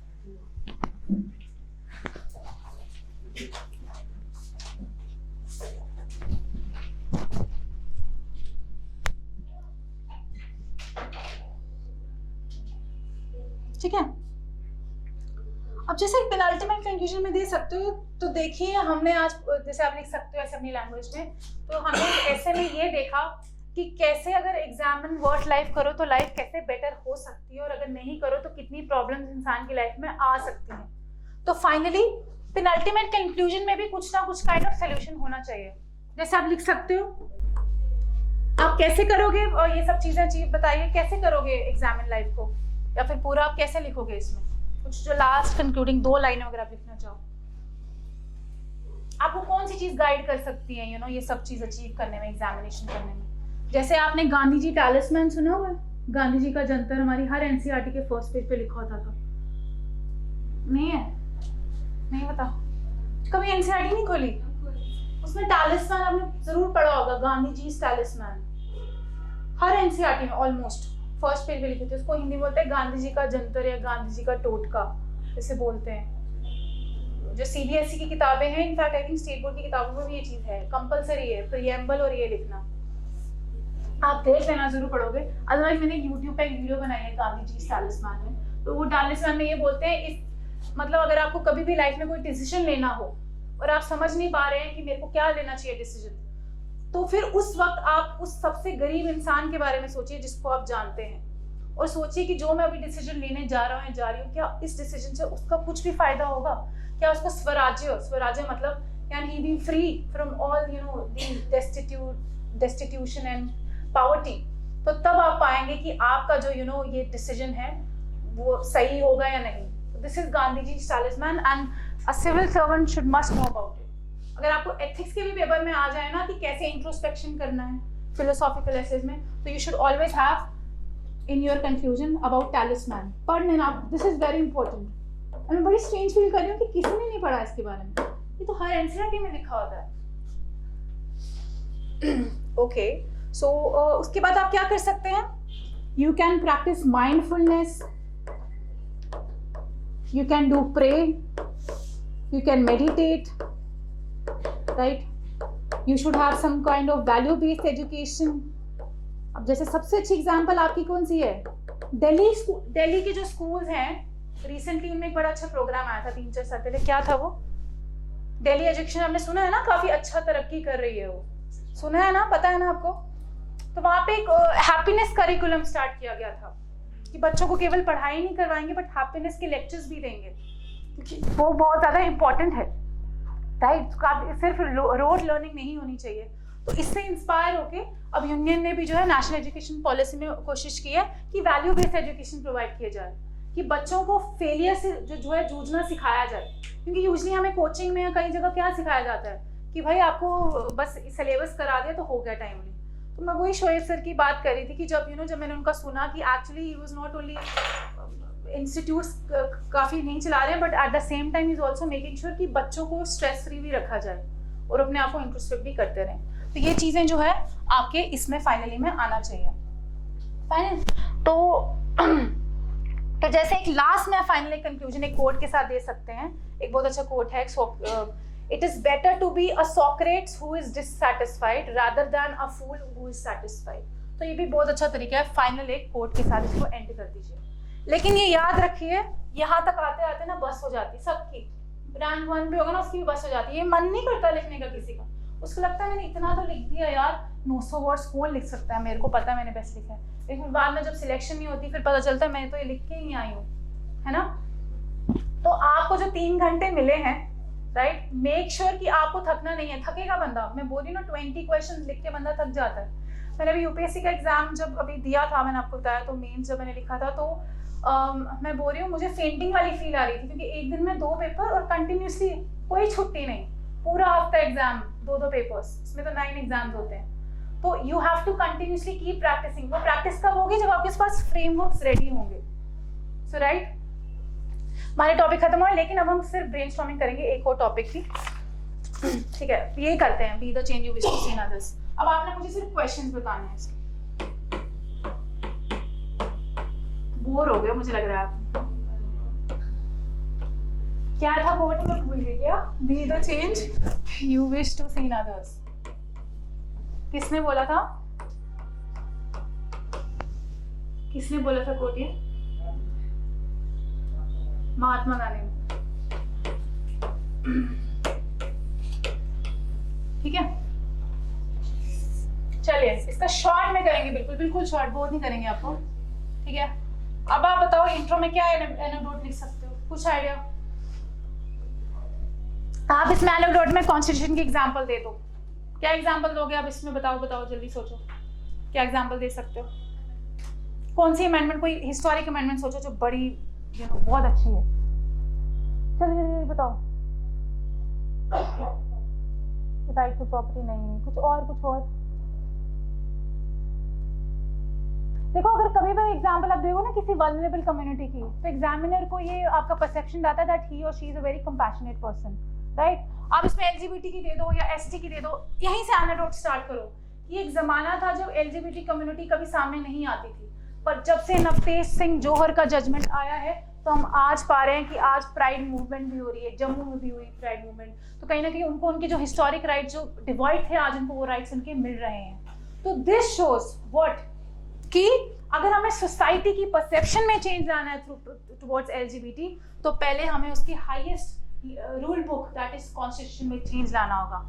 This substantious be the change you wish to see in others, be the change in constitution to see in others in the society. Are you getting my point? This is such a wonderful anecdote. आगे आपका constitution वाला LGBT वाला, ठीक है, ये आपका anecdote था, लेकिन एनेक्डोट लिखते ही अलग अगली लाइन लिखनी है, दिस शोज की how this will bring change.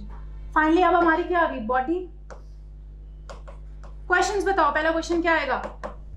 What is change? Change होता क्या है? राइट क्या होता है चेंज? प्रोग्रेस होता है कि अपनी कंफर्ट जोन से बाहर आना पड़ता है आपको। अगर आप अभी आप 10 बजे उठ रहे हो सुबह, तो कल से अगर 5 बजे नहीं उठोगे तो सिलेबस कंप्लीट नहीं होने वाला है आपका, समझ रहे हो ना? तो this is change. Why to change?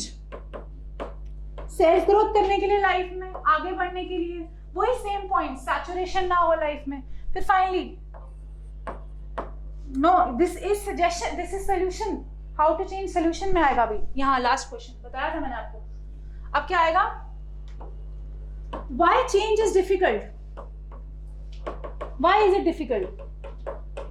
Change में ना आपको अपनी पूरा माइंडसेट चेंज करना पड़ता है। आसान नहीं होता फोन छोड़ना सडनली आपके लिए, या आसान नहीं होगा सुबह जल्दी उठने के लिए, या आसान नहीं होगा कॉन्स्टिट्यूशन चेंज करना, लोगों की कितनी ऑपोजिशन आएगी, राइट? तो ये चीजें आसान नहीं होती हैं, तो इसलिए व्हाई चेंज इज डिफिकल्ट। यहाँ पे आपका, यहाँ पे आंसर भी जो जो एग्जांपल आती है यहाँ पे लिखनी है, सिर्फ कीवर्ड्स।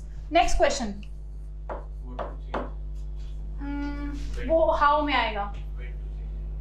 नहीं, वो हाउ में, हाँ, what will happen if वो आई थिंक इसी में एड्रेस हो जाएगा why to change। अब इसमें लिखो what will happen if one does not change। सबसे अच्छी एग्जांपल आप इसमें क्या दे सकते हो? जब इंडिया और पाकिस्तान में जो बंटवारा हुआ था, जब पाकिस्तान बना था, आपको पता है 1971 में बांग्लादेश के साथ वॉर हुई थी। उसका कारण क्या था कि उसमें पाया गया था कि पाकिस्तान ओवर सेंट्रलाइज हो रहा है और बांग्लादेश को, जो अभी करंटली जो बांग्लादेश है, उसको इतनी रिप्रेजेंटेशन नहीं मिल पा रही। आपने सुना होगा ये, वहाँ के लीडर्स परेशान थे कि वो उर्दू को ज़्यादा अहमियत दे रहे हैं और बंगाली को नहीं दे रहे हैं, राइट? उर्दू को ऑफिशियल लैंग्वेज का दर्जा दे रहे हैं लेकिन बंगाली को नहीं दे रहे। उसका एंड रिजल्ट क्या हुआ कि that country got partition, right? क्यों? Because it refuse to change, it refuse to accept the diversity of the other half of that nation, right? और सिमिलरली आप इसमें सोवियत यूनियन की एग्जांपल भी दे सकते हैं, जिन्होंने वर्ल्ड हिस्ट्री पढ़ी होगी, कि 1991 में उसका डिसोल्यूशन हुआ। क्यों? उसका भी सेम कारण था, वो सबको इक्वल रिप्रेजेंटेशन या फिर काफी ज्यादा सैचुरेशन हो रहा था उसके लिए। लेकिन फिर आप इंडिया के एग्जांपल दे सकते हैं बहुत ब्यूटीफुली। कैसे दे सकते हो? कि हमने क्या लाया? स्टेट रीऑर्गेनाइजेशन एक्ट लाया। तो उसके थ्रू हमने क्या किया कि आंध्र प्रदेश को अलग, हमने उनकी लैंग्वेज के दर्जे पे उनको स्टेट का ये दिया। अब जैसे रिसेंटली एग्जांपल ला सकते हो कि लद्दाख को यूनियन टेरिटरी का दर्जा दिया गया, जो काफी टाइम से बोल रहा था, राइट? तो आप इसमें सारी ये चीजें एग्जांपल ला सकते हो कि change is inevitable, it has to happen, ठीक है? तो आप एग्जांपल दे सकते हो क्या होगा अगर चेंज नहीं होगा। तो हमने बताना है इंडिया पाकिस्तान, इंडिया और बांग्लादेश की एग्जांपल बता सकते हो, और कोई एग्जांपल आप बता सकते हो जो भी आपको लगता है, राइट? जैसा अभी श्रीलंका में हमने सुना होगा काफी क्राइसिस हुई। क्यों हुई? क्योंकि उन्होंने अपनी इकोनॉमी को उतना डाइवर्सिफाई किया ही नहीं था, राइट? लेकिन अब आप बता सकते हो, सऊदी की बहुत अच्छी एग्जांपल बता सकते हो कि सऊदी अरेबिया में हम देख रहे हैं प्रॉस्पेरिटी क्यों आ रही है, क्योंकि जो उनकी नई पॉलिसी है, नियोम पॉलिसी, उसके थ्रू वो केवल पेट्रोलियम पे अपनी इकोनॉमी बेस नहीं कर रहे हैं, उसको डाइवर्सिफाई कर रहे हैं सर्विस सेक्टर में। तो वो बहुत ज़रूरी है, क्योंकि हम देख रहे हैं हम पेट्रोल की छोड़ के हम हाइड्रोजन की तरफ जा रहे हैं फॉर फ्यूल, राइट? तो कहीं ना कहीं आने वाले टाइम में पेट्रोल की वैल्यू कम हो जाएगी। तो इसलिए कंट्री को जो है अपने आप को एक्सपैंड करना सीखना पड़ेगा, इट हैज़ टू चेंज। सबसे अच्छी एग्जांपल, कोविड-19 में बहुत सारी कंपनी शट डाउन हो गई। क्यों? उन्होंने इन्वॉल्व नहीं किया। लेकिन आप देखोगे बहुत सारी कंपनी, जैसे सर ने बताया, विंग्स एक उड़ान काफ़ी ज़्यादा प्रॉस्परस होगा। क्यों? उसने डिजिटल मीडियम यूज़ किया। उसने सोचा छोड़ो नहीं होते लेक्चर्स, तो हम डिजिटल एजुकेशन प्रोवाइड करेंगे। तो आपको चेंज करना भी टाइम सीखना पड़ेगा। अब ये नहीं सोच सकते कि मैंने टेक्स्ट बुक से ही पढ़ना है, अब आपको डिजिटल से भी पढ़ना पड़ेगा। तो this is very great example. कोविड-19 की। तो मैं कह रही हूँ ना, current affairs means what is happening around you, you can express it here. Are you understanding my point through these questions?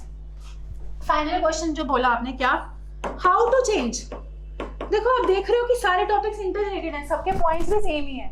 तो मैं कह रही हूँ अगर आपने वो एक बार पॉइंट्स ये जो लिखे हुए हैं ये नोट कर लो, एग्जाम्पल लिख लो, और भी जो मिलती है लिख लो, आपका philosophical essay I am telling you is going to be brilliant. आपका मोर देन 90% काम हो चुका है, क्योंकि अब JKPSC में आप देखते हो फिलोसॉफिकल का एज हिसाब बढ़ गया हुआ है, नॉर्मल ऐसे इसका कम हो गया। ठीक है, हाउ टू चेंज, कैसे करोगे आप चेंज, बताओ बताओ बताओ जल्दी बताओ, कैसे करोगे आप चेंज?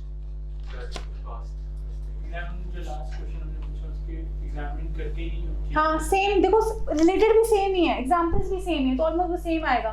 सेल्फ इंट्रोस्पेक्शन करो, माइंडफुलनेस करो, उसके बाद यू नो लर्नर रहो थ्रू आउट लाइफ, तो ये चीज़ें जो आप करते रहो। तो एग्जाम्पल आपकी सारी देखो वो भी वही कॉमन है। मैं कह रही हूँ फिलोसॉफिकल ऑलमोस्ट, मैं बोल रही हूँ 90% सारे टॉपिक सेम होते हैं, सिर्फ क्वेश्चन थोड़े बदल जाएंगे। राइट, कोई और क्वेश्चन है जो डील करना चाहते हैं, एक और टॉपिक, या थक गए बस? बताओ बताओ, कोई और टॉपिक जो आपको बताओ हम कर सकें। जैसे एक है कि जैसे एक बार UPSC में क्वेश्चन आया था, मैंने लिखा था वो पेपर में, कुछ स्माइल से रिलेटेड था। A smile is the solution for every, हाँ ये क्वेश्चन था, smile is the solution for every problem. इसकी जैसे हम ब्रेनस्टॉर्मिंग करते हैं, मुझे तो क्वेश्चंस क्या बनेंगे, ठीक है, बस क्वेश्चंस और कुछ नहीं, बस 4 हैं इसके। अच्छा, स्माइल इज सोल्यूशन, बस ब्रेनस्टॉर्मिंग, ठीक है ठीक है। इसमें कीवर्ड्स क्या क्या है, स्माइल है, सोल्यूशन है, एवरी भी है और प्रॉब्लम भी है। चलिए क्वेश्चंस बताइए क्या बनेंगे, बताइए पहले आप गर्ल्स बोलेंगी इधर से, बताओ first question what could be. या पहली सिंपल बात है, स्माइल होती क्या है, क्या होती है स्माइल, बताओ what is smile. Smile is an expression to show gratitude, to show happiness, to show sense of appreciation, positivity, correct, ये सब होता है, ठीक है। और why smile का भी यही कारण होता है, ठीक है, ये चीज हो गई है। Why smile is solution to every problem, ठीक है, क्यों है? क्योंकि कई बार कुछ चीजें आपके बियॉन्ड होती हैं, जैसे अभी आपको अमित सर बता रहे थे कि स्ट्रगलिंग को एंजॉय करना बहुत इंपॉर्टेंट हो जाता है लाइफ में, ठीक है। और अगर आप ये नहीं करेंगे तो क्या हो जाएगा, आप एंजाइटी में आ जाएंगे, डिप्रेशन में आ जाएंगे, मेंटल हेल्थ इश्यूज हो जाएंगे। उसमें अगर एग्जांपल क्या लिख सकते हो कि हम देख रहे हैं कि जैसे कश्मीर में मैंने सुना था every third person has certain kind of you know anxiety issues in Kashmir, right. ये मैंने एक फैक्ट पढ़ा था, दैट इज वेरी डिस्टर्बिंग। तो अब ये फैक्ट लिख सकते हैं इसमें, लेकिन हम स्माइल नहीं करेंगे तो ये चीजें प्रॉब्लम आ जाएंगी, राइट। अब इसका नेक्स्ट क्या लिखेंगे आप, is smiling in every situation important. आपको क्या लगता है, अब आपको मान लो किसी की डेथ पे जा रहे हो, वहां पे उसको हा हा हा कर रहे हो, that is not relevant, right. और कहीं ना कहीं आपको लग रहा है उसको आपकी कंडोलेंस या आपकी कंपैशन की जरूरत है, उस वक्त आपकी स्माइल काम नहीं आ सकती है। देख रहे हो, आप तरक दे रहे हो हर पे, आप इसी पे पीछे पड़े हो और इसी पे तरक दे रहे हो। देखो कितना सिंपल क्वेश्चन है ये, सिंपल सा कोट है, पर क्वेश्चन फ्रेम करने में प्रॉब्लम आ जाता है, ठीक है। Smiling in every situation important. आप लिखोगे नहीं, जब आपकी फ्रेंड को आपकी जरूरत पड़ी हो तो स्माइल से ज्यादा आपको उसको कंपैशन दिखाना है, किसी को कंडोल करने जा रहे हो तो वहाँ पे स्माइल नहीं कर सकते हो। फाइनली जैसे इसमें आप बड़ी अच्छी एग्जांपल दे सकते हो, रियल लाइफ एग्जांपल। जैसे मैं अभी वो देख रही थी, वो daughter of auto rickshaw driver, her name was Muskan, right, नाम है उनका वैसा है। तो सारे बता रहे थे कि वो रियल लाइफ में बहुत चेयरफुल हैं। तो आप देखो कि वो पूरे टाइम चेयरफुल रहती थी, उनकी प्रॉब्लम्स किसी को दिखती नहीं थी। और अब ऐसा टाइम आया कि आई थिंक अब उनकी इन सब चीज़ों से वो ऊपर उठ गई हैं। तो this is very important, right. You can give her name also in the ऐसे, या जो भी आपको रेलिवेंट कोई और एग्जाम्पल लगती है कि देखिए स्माइल से आपकी आधी प्रॉब्लम से सॉल्व ऐसे हो जाती है। और फाइनल क्या होगा, हाउ टू स्माइल का मैं ये नहीं कह सकती, क्या हो सकता है इसका एक सोल्यूशन बेस्ड क्वेश्चन, थोड़ा अट्रैक्टिव लगे। हाँ, very good. What are the impacts of smile, क्या हो सकता है, आप लोगों की लाइफ में खुशियाँ ला सकते हो, जैसे लोग कॉमेडियंस को देखते हैं, राइट, उनका जैसे कहते हैं हेल्दी रह सकते हो आप, हेल्दी रह सकते हो, राइट। जैसे आप जैसे कपिल शर्मा के शो सारे क्यों देखते हैं, क्योंकि लोग अपनी पूरी लाइफ की थकान से परेशान होकर चाहते हैं शाम को कुछ अच्छा देखें, या कुछ भी। जैसे मैं वो देखती थी, क्या नाम उनका, बिल गेट्स नहीं यार, क्या नाम था उनका, बिल गेट्स बोल रही हूँ मैं, देखना, mister Bean, sorry, mister Bean, ठीक है, वो देखते थे हम, ठीक है। तो ये सब चीज़ें हैं, तो इसका ये क्या इम्पैक्ट क्या होता है लोगों की लाइफ में, आप कैसे ला सकते हो, राइट। तो ये चीज़ आप लिख सकते हो। और फाइनली हाउ टू स्माइल भी आप लिख सकते हो, क्योंकि आपने उनका क्वेश्चन थोड़ी ना लिखना है, ये तो आप अपने माइंड को क्वेश्चन दे रहे हो। स्माइल कैसे करोगे आप, बताओ। ये सोच के कि जो मर्जी मेरी लाइफ में प्रॉब्लम है मैंने उसको ऐसे ही एक्सेप्ट करना है। अभी आपको एक्चुअली हंसी आ रहा है ना, ये टॉपिक यूपीएससी में आया है इस बार, तब आपको पेपर देख के हंसी आ रही है, क्या वोट आ गई, मैं क्या लिखूँ इसमें। But I'm telling you, every question can be written very gracefully. I'm telling you, right? You can give multiple of examples. अब इसमें तो कोई constitution वाली example नहीं आ सकती ना, right? Correct? लेकिन इसमें आप कुछ political figures की example आप दे सकते हो। जैसे आप मुझे बताओ कोई ऐसा political figure या कोई बंदा जो हमेशा smile करता हो and very impactful। Atal Bihari Vajpayee. आप महात्मा गांधी के बारे में भी लिख सकते हो। और कोई बंदा? अमित शाह। नरेंद्र मोदी। मतलब हाँ, very good, I forgot this, excellent example, very good, तालियां। हैप्पीनेस इंडेक्स, ये मैं भूल ही गई यार, ये मैं लिख के भी आई हूँ लेकिन मैं भूल गई। आप बोलोगे कि देखो कि हम ग्रोथ, जैसे हम बोलते हैं कि जैसे हाउ टू स्माइल में डाल सकते हैं कि हम ग्रोथ को केवल जीडीपी के मेजर्स में मेजर करते हैं, पर हम ये सोचते नहीं कि हम वाकई में खुश हैं या नहीं, राइट। अगर जैसे हम यूजुअली कहते हैं ना कि भाई इंडिया या वो देश बहुत तरक्की कर रहा है, आप आम आदमी से जाके पूछो आप संतुष्ट हो अपने जीवन से, हो सकता है वो बोले मैं नहीं हूँ। तो उसके लिए हम हैप्पीनेस इंडेक्स लेके आए हैं कि आपकी क्वालिटी ऑफ लाइफ कैसी है, आपको आपकी बेसिक नेसेसिटीज पूरी हो रही हैं, आपको सोशल सिक्योरिटी मिल रही है गवर्नमेंट द्वारा, राइट। क्योंकि हम लोग एक्चुअली सोच रहे हैं कि हाँ भाई कि हाँ कोई ना कोई गवर्नमेंट देश चला रही है तो हम खुश ही हैं जैसा भी चल रहा है, पर एक्चुअली रियल लाइफ में ऐसा ज़रूरी नहीं है ये हो चीज़। तो ये इसमें आप ये चीज़ बहुत अच्छे से मेंशन कर सकते हैं हैप्पीनेस इंडेक्स। और इसमें एग्जांपल किसकी दे सकते हैं? भूटान की। This country has been topping since the induction of this index, ठीक है। भूटान एक छोटा सा देश है, एक लैंडलॉक देश है जो अपनी उसकी इकोनॉमी काफ़ी इंडिया और चाइना के एक्सपोर्ट से बेस्ड है, क्योंकि वो लैंडलॉक्ड है, उसके पास कोई भी एक्सपोर्ट पोटेंशियल नहीं है। लेकिन आप देख सकते हो कि वहाँ के लोगों का हैप्पीनेस काफ़ी हाई लेवल पे है, जैसे वो मेजर करते हैं। हाउ? क्योंकि एक तो वहाँ पे कहते हैं कि वहाँ पे क्राइम रेट्स काफ़ी कम है, राइट। उसके अलावा आप वहाँ पे देख सकते हैं कि जैसे वहाँ पे बोला था कि लाइफ एक्सपेक्टेंसी ज़्यादा है, नेचर एनवायरनमेंट के लिए बहुत अच्छा है वो। मैं तो कहूँगी कि वहाँ पे लोगों को जाना चाहिए एज अ टूरिज्म पोटेंशियल, काफ़ी प्रिस्टीन जगह है वो।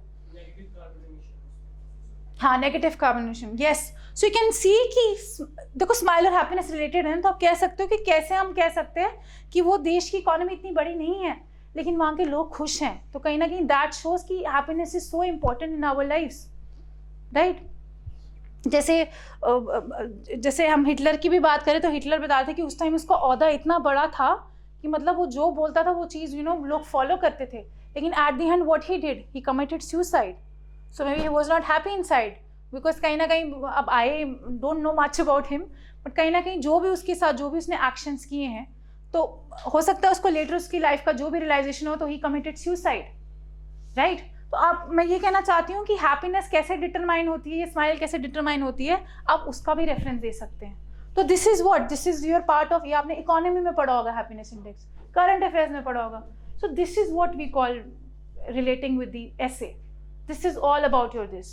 आप कोई भी आज केस पढ़ेंगे ना जाके, मान लो अगर तमिलनाडु का गवर्नर का केस आजकल चल रहा था, तो आप उसको भी इसमें तो नहीं, पुराने वाले किसी केस में डाल सकते हैं कि we need to examine the relationship between the state, governor and the union. This is an excellent example. Don't just stick into the individual और the societal part, try to move towards the constitutional, environmental and all the aspects, right? तो ये topic ऐसा लगता है कि कैसा आ गया UPSC में, but this has been asked in UPSC mains. So be ready for such philosophical questions, be ready for your brainstorming through these questions and you're going to excel in that. क्योंकि philosophical एक मेरे को ऐसा लगता है उसमें बच्चों के स्कोर कम आता है। बस इसमें क्या लिखोगे आप बताओ? अगर मैंने आपको ये नहीं बताया आप ये नहीं कर पाओगे कोट। उसमें बहुत सारी चीज़ें लिख सकते हो, राइट। तो बस यहीं तक का आज का हमारा फाइनल ये था। तो wish you all the best. तो गर्ल्स आई होपफुली अब बोलिए ये लड़कियां कुछ ना कुछ, पहले तो कोई बोल नहीं रहा था, पहले बस ये और थोड़े से पीछे बच्चे, राइट। तो अगर आपको कोई डाउट है मुझसे पूछ सकते हैं कुछ भी। हाँ, एक हमारा पेपर एनालिसिस दे दी टाइम मैनेजमेंट के हिसाब से कि पर क्वेश्चन कितना टाइम, किस वाले के, जीएस के लिए? ऐसे पेपर, ओके।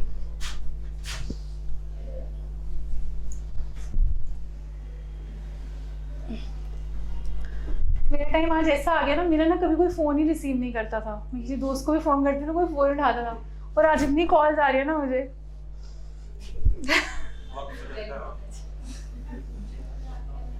पर मैं विंग्स एक उड़ान की बात बता रही हूँ। जब मैं फर्स्ट टाइम जब मिली थी 2018-19 में, जब तैयारी शुरू की थी रणधीर सर से, उन्होंने तब भी मुझे इक्वली ज़्यादा रिस्पेक्ट दी स्टूडेंट की, और आज भी वैसी ही है। मैं कह रही हूँ ऐसा कुछ नहीं है कि अब एग्ज़ाम क्लियर कर लिया तो थोड़ा डिफरेंट करेंगे, नहीं। अभी मैं जाती हूँ ना, बच्चों को सेम आप चाय पियेंगे, आप साथ में टोस्ट लेंगे, बच्चों को भी। So that's very unique thing to see, right. So this is not common in everywhere. अंदर की बात कुछ अलग है, नहीं पक्का। पर मेरे को ऐसा लगता है कि sir the whole institution is like, हाँ नहीं सर, नहीं वो बात नहीं है, मैं वैसे ही जनरली कह रही हूँ। पर टेंशन मत लो, मुझे कुछ ऐसा वो नहीं है कि भाई हाँ पैसे मिले आपको ना तारीफ ही करनी है, बस ऐसा कुछ नहीं है। मैं जेन्युइनली जो मुझे लगता है मैं बोल रही हूँ, राइट। ओके, सो क्या बोला यार आपने टाइम का, है ना? ठीक है। देखो टाइम मैनेजमेंट, आपके पास कितने घंटे हैं? 3 hours, right? You have 2 essays to write. So currently जब आपको तैयारी के टाइम पे प्रिपेयर करना है, you can take your time, any much time जो आप लेना चाहते हो। लेकिन जब आपको 3 hours के लिए करना है, उसके लिए मैं आपको स्पेसिफिकली बोलूंगी। और ऐसे का पेपर एक इतना फ्लेक्सिबल है ना कि आपको टाइम ही टाइम है लिखने का। So don't worry about the time constraints. You have so much of time to think, to analyse and to finally write. अब देखो आपका स्ट्रक्चर रेडी है, क्वेश्चंस आपको पता है कैसे घुमा के लिखने हैं, आपको पता है कंक्लूजन लिखना है, एनेक्डोट लिखने हैं। जब हम एक बार ये नोट्स प्रिपेयर कर लेंगे, आपके पास एनेक्डोट भी हाथ में होंगे, एग्जाम्पल्स भी हाथ में होंगी, कंक्लूजन भी रटे चीज़ें होंगी।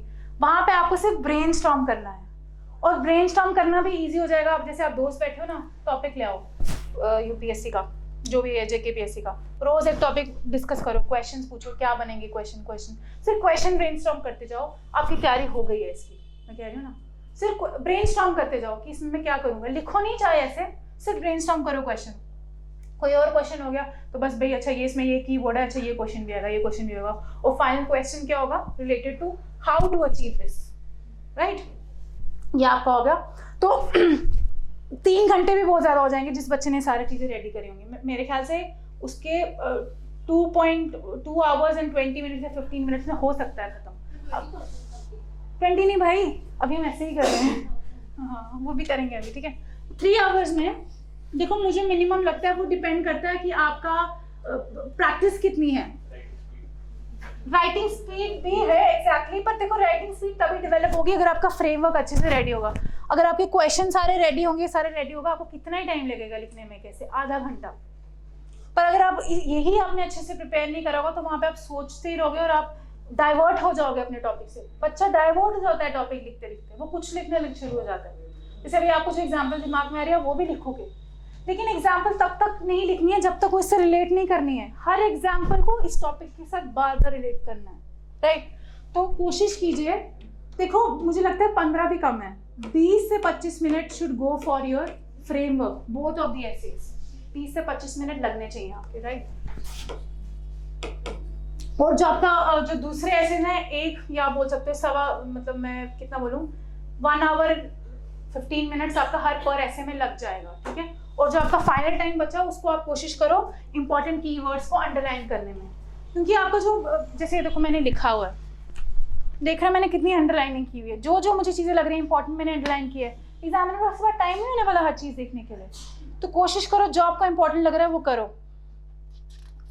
जैसे मैंने इसमें कुछ पॉइंट लिखा हुआ है, इंटरजेनरेशनल, बड़ा ऐसे ट्रेंडी वर्ड है तो दिखना चाहिए, मैंने लिखा हुआ है, right. Her cheese I have underlined here, right.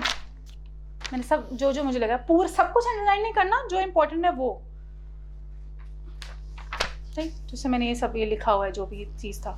तो आपको लास्ट के 5 to 6 मिनट्स को अंडरलाइन में करो, और जो लास्ट के 5 मिनट बचा देख लो कि भाई कुछ और रहता तो देख लो एक बार।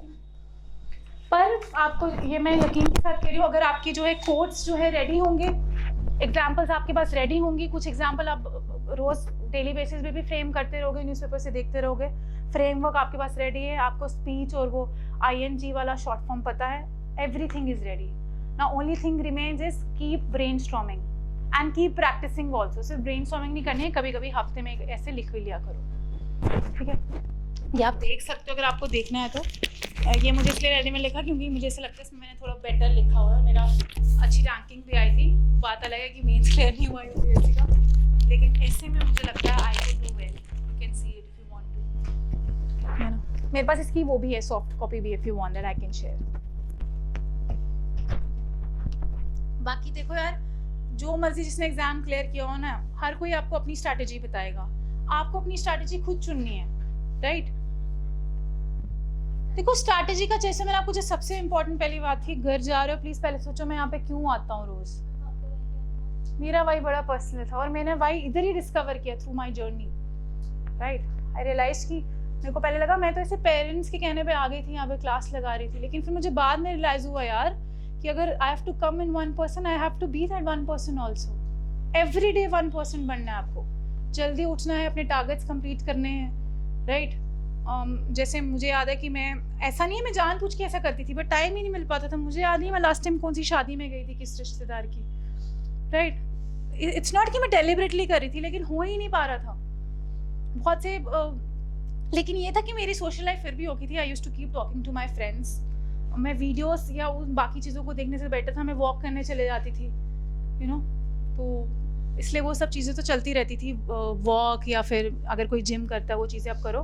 बाकी स्ट्रैटेजी आपकी यही रहनी चाहिए कि आपको डेली बेसिस पे टारगेट कंप्लीट करने हैं, ठीक है। डेली आपको न्यूज़पेपर पढ़ना ही पढ़ना है, जो मर्जी हो जाए। वो अब डिपेंड भी करता है। जब मैं बिल्कुल नया स्टार्ट करती थी मुझे 5 घंटे भी लगते थे, जब कुछ समझ नहीं आता था। लेकिन जब फिर थोड़ा अच्छा हो गया, चीज़ें समझ में आने लगी, फिर जैसे अब तो 1.5 घंटा लगता है कई बार, पर 2 से 2.5 घंटे लग सकते हैं। लेकिन ये मत समझिए कि reading newspaper is a waste of time, right. And जो मुझे लगता है सबसे इम्पॉर्टेंट बात ये है कि आप, जो मुझे बहुत चीज़ लेट रियलाइज़ हुई और जिस वजह से मुझे लगता है इतने टाइम लग भी गया, मुझे ये था कि मैं हमेशा सिलेबस और पास्ट या क्वेश्चन पेपर्स को ऐसे ही समझा। मुझे लगा कि हाँ मैं सबसे प्रोमिनेंट इंस्टीट्यूट्स की कोचिंग टेस्ट सीरीज लगा लूँगी तो मेरा काम हो गया। No, if you are not practising, if you are not analysing what is being asked in the previous year, you won't do better in your exams, right. तो यही मैंने इस बार स्ट्रैटेजाइज किया था कि मेरा टारगेट रहेगा डेली बेसिस पे न्यूज़पेपर पढ़ना। सिलेबस मैंने चिपका दिया था हैंड रिटन, कि मुझे हर टर्म याद हो, और जब भी मैं कुछ इनकाउंटर करूँ in the newspaper, if I encounter any term related to the society, I would remember कि मैंने जो है सोसाइटी में अगर मुझे क्वेश्चन आ गया तो मैं उसमें ये पॉइंट लिख के आऊँगी, राइट। समझ रहे हो। और मुझे क्यों पता था कि क्वेश्चन आ गया, क्योंकि मैंने क्वेश्चन भी देखे थे previous year question paper. Question ऐसे आते हैं तो मुझे पता था कि मुझे एक बार से कैसे छांटना है उसको। तो आपको उसे छांटना आना चाहिए। वो कैसे आएगा? When you know the syllabus, when you know the question, previous year question papers, only then it will be possible. So don't under estimate the power of UPSC, right. Previous year question paper make sure, क्योंकि अब JKPSC और UPSC का pattern बिल्कुल same हो गया, ठीक है। और इस बार जो मैं पेपर दे के आई हूँ, एक्चुअली में मुझे लगा वो एक बहुत अच्छा स्टैंडर्ड था पेपर का। लग रहा था कि एक UPSC लेवल का पेपर दिया है। So it was very good and I think इस बारी रिजल्ट्स भी बहुत अच्छे आए हुए हैं और ऐसे ऐसे बच्चों ने क्लियर किया है who actually deserve to be here. अपनी बात नहीं कर रही हूँ ठीक है, मैं बाकियों की बात कर रही हूँ। बहुत सारे बच्चे they come from so much humble backgrounds, तो राइट। तो आप भी उनमें से कुछ अलग नहीं हो। नेक्स्ट ईयर ये जो भी आने वाला है आप डेफिनेटली इसको क्लियर करोगे, बट मेक श्योर जो यहाँ पढ़ा रहे हैं उसको सिंसियरली करो, पर घर जाके सिलेबस भी रोज देखिए। डोंट ये मत सोचिए कि सर सिलेबस भी लिखाएंगे या सर क्वेश्चन पेपर भी डिस्कस करेंगे। सर आपको गाइड जरूर करेंगे, मैम गाइड करेंगे, लेकिन आपका जो 1% आप तभी बनोगे अगर आप वैसा काम कर रहे हो, ठीक है। तो थैंक यू सो मच।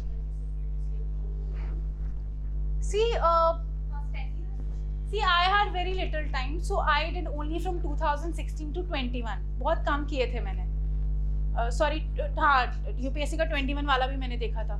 लेकिन अगर आपके पास अभी आप फ्रेशर्स और टाइम ज़्यादा तो पास 7-8 ईयर्स तक भी देख सकते हो, कोई इशू नहीं है।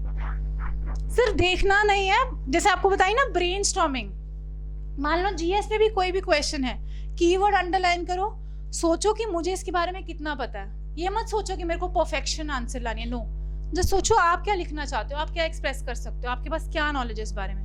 लिखो भी मत, सिर्फ ब्रेनस्टॉर्म करो मैं क्या लिख सकता था या लिख सकती थी, right? That would also suffice by now. Okay, thank you so much. या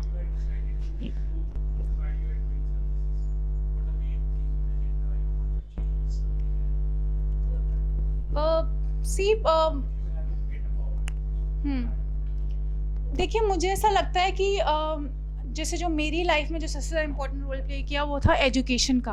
और मुझे लगता है बहुत सारे बच्चे ऐसे उनको प्रॉपर्ली एजुकेशन नहीं मिल पाता, गाइडेंस नहीं मिल पाती। और मेरी मदर भी जो हैं मतलब वो शिक्षिका हैं, तो मुझे ऐसा लगता है कि मैं एजुकेशन के क्षेत्र में कुछ करना चाहती हूँ। क्योंकि देखो जैसे अगर मैं इनके साथ कनेक्टेड हूँ, वो कैसे कनेक्टेड थी, क्योंकि कहीं ना कहीं एक ऐसा इंस्टीट्यूट था, मैं कोविड में घर बैठते भी लेक्चर्स अटेंड कर सकती थी। तो मैं भी ऐसा कोशिश करूँगी, अगर मैं इस टाइप कुछ कर पाऊँ तो डेफिनेटली करूँगी मैं। Thank you so much. Any other question? पक्का ज्योग्राफी है। एनीबडी फ्रॉम ज्योग्राफी है? No one? सारे समझदार लोग हैं, ज्योग्राफी नहीं लेगा कोई भी। अच्छा लेना है, और अपने मास्टर्स की, आप सिस्टर्स हो ना? हाँ ओके ठीक है, ज्योग्राफी लेना चाहते हैं, बहुत अच्छा सब्जेक्ट है, कोई इशू नहीं है। तो ऑप्शन भी अगर आप जो भी लेना चाहो कोशिश करो, पहले तो इंटरेस्ट बहुत ज़्यादा होना चाहिए। इंटरेस्ट डेवलप कैसे होगा? अभी आप जब जीएस के कंपोनेंट्स पढ़ेंगे ना किसी में आपका इंटरेस्ट आ जाएगा। पर ये मत सोचिए कि मेरे दोस्त ने वो लिया तो मैं भी वही लूँगा, नहीं। आपको खुद अपना इंटरेस्ट देखना है कि मैं हिस्ट्री समझ पा रही हूँ या वो ज़्यादा बेटर समझ पा रही हूँ, ठीक है? तो बस ठीक है, बाकी हम कनेक्ट कर सकते हैं। कोशिश करो कि हम कोरा पे कनेक्ट करें। कोरा को यूज़ करता है, कोरा पे हम बड़े आराम से क्वेश्चंस पूछ सकते हैं। ये बच्चा तो सब कुछ ही करता रहा, मतलब कोरा भी यूज़ करेगा, क्वेश्चंस भी पूछेगा, तो that's a good sign of a student. आप सबको भी क्वेश्चंस पूछने हैं, पका दो टीचर्स को क्वेश्चन पूछ के, राइट? ठीक है, बी इंक्विजिटिव। कोरा पर कनेक्ट कर सकते हैं आप, मुझे कॉल मैसेज सब कुछ कर सकते हैं, कोई इशू नहीं है। I would be there, right? बाकी मैं आपको इसका डिजिटल कॉपी भी भेज सकती हूँ, कोई इशू नहीं है ऐसे की। हाँ आप देख सकते हो अगर आपको कोर्स वाला देखना है किसी को। ठीक है, थैंक यू।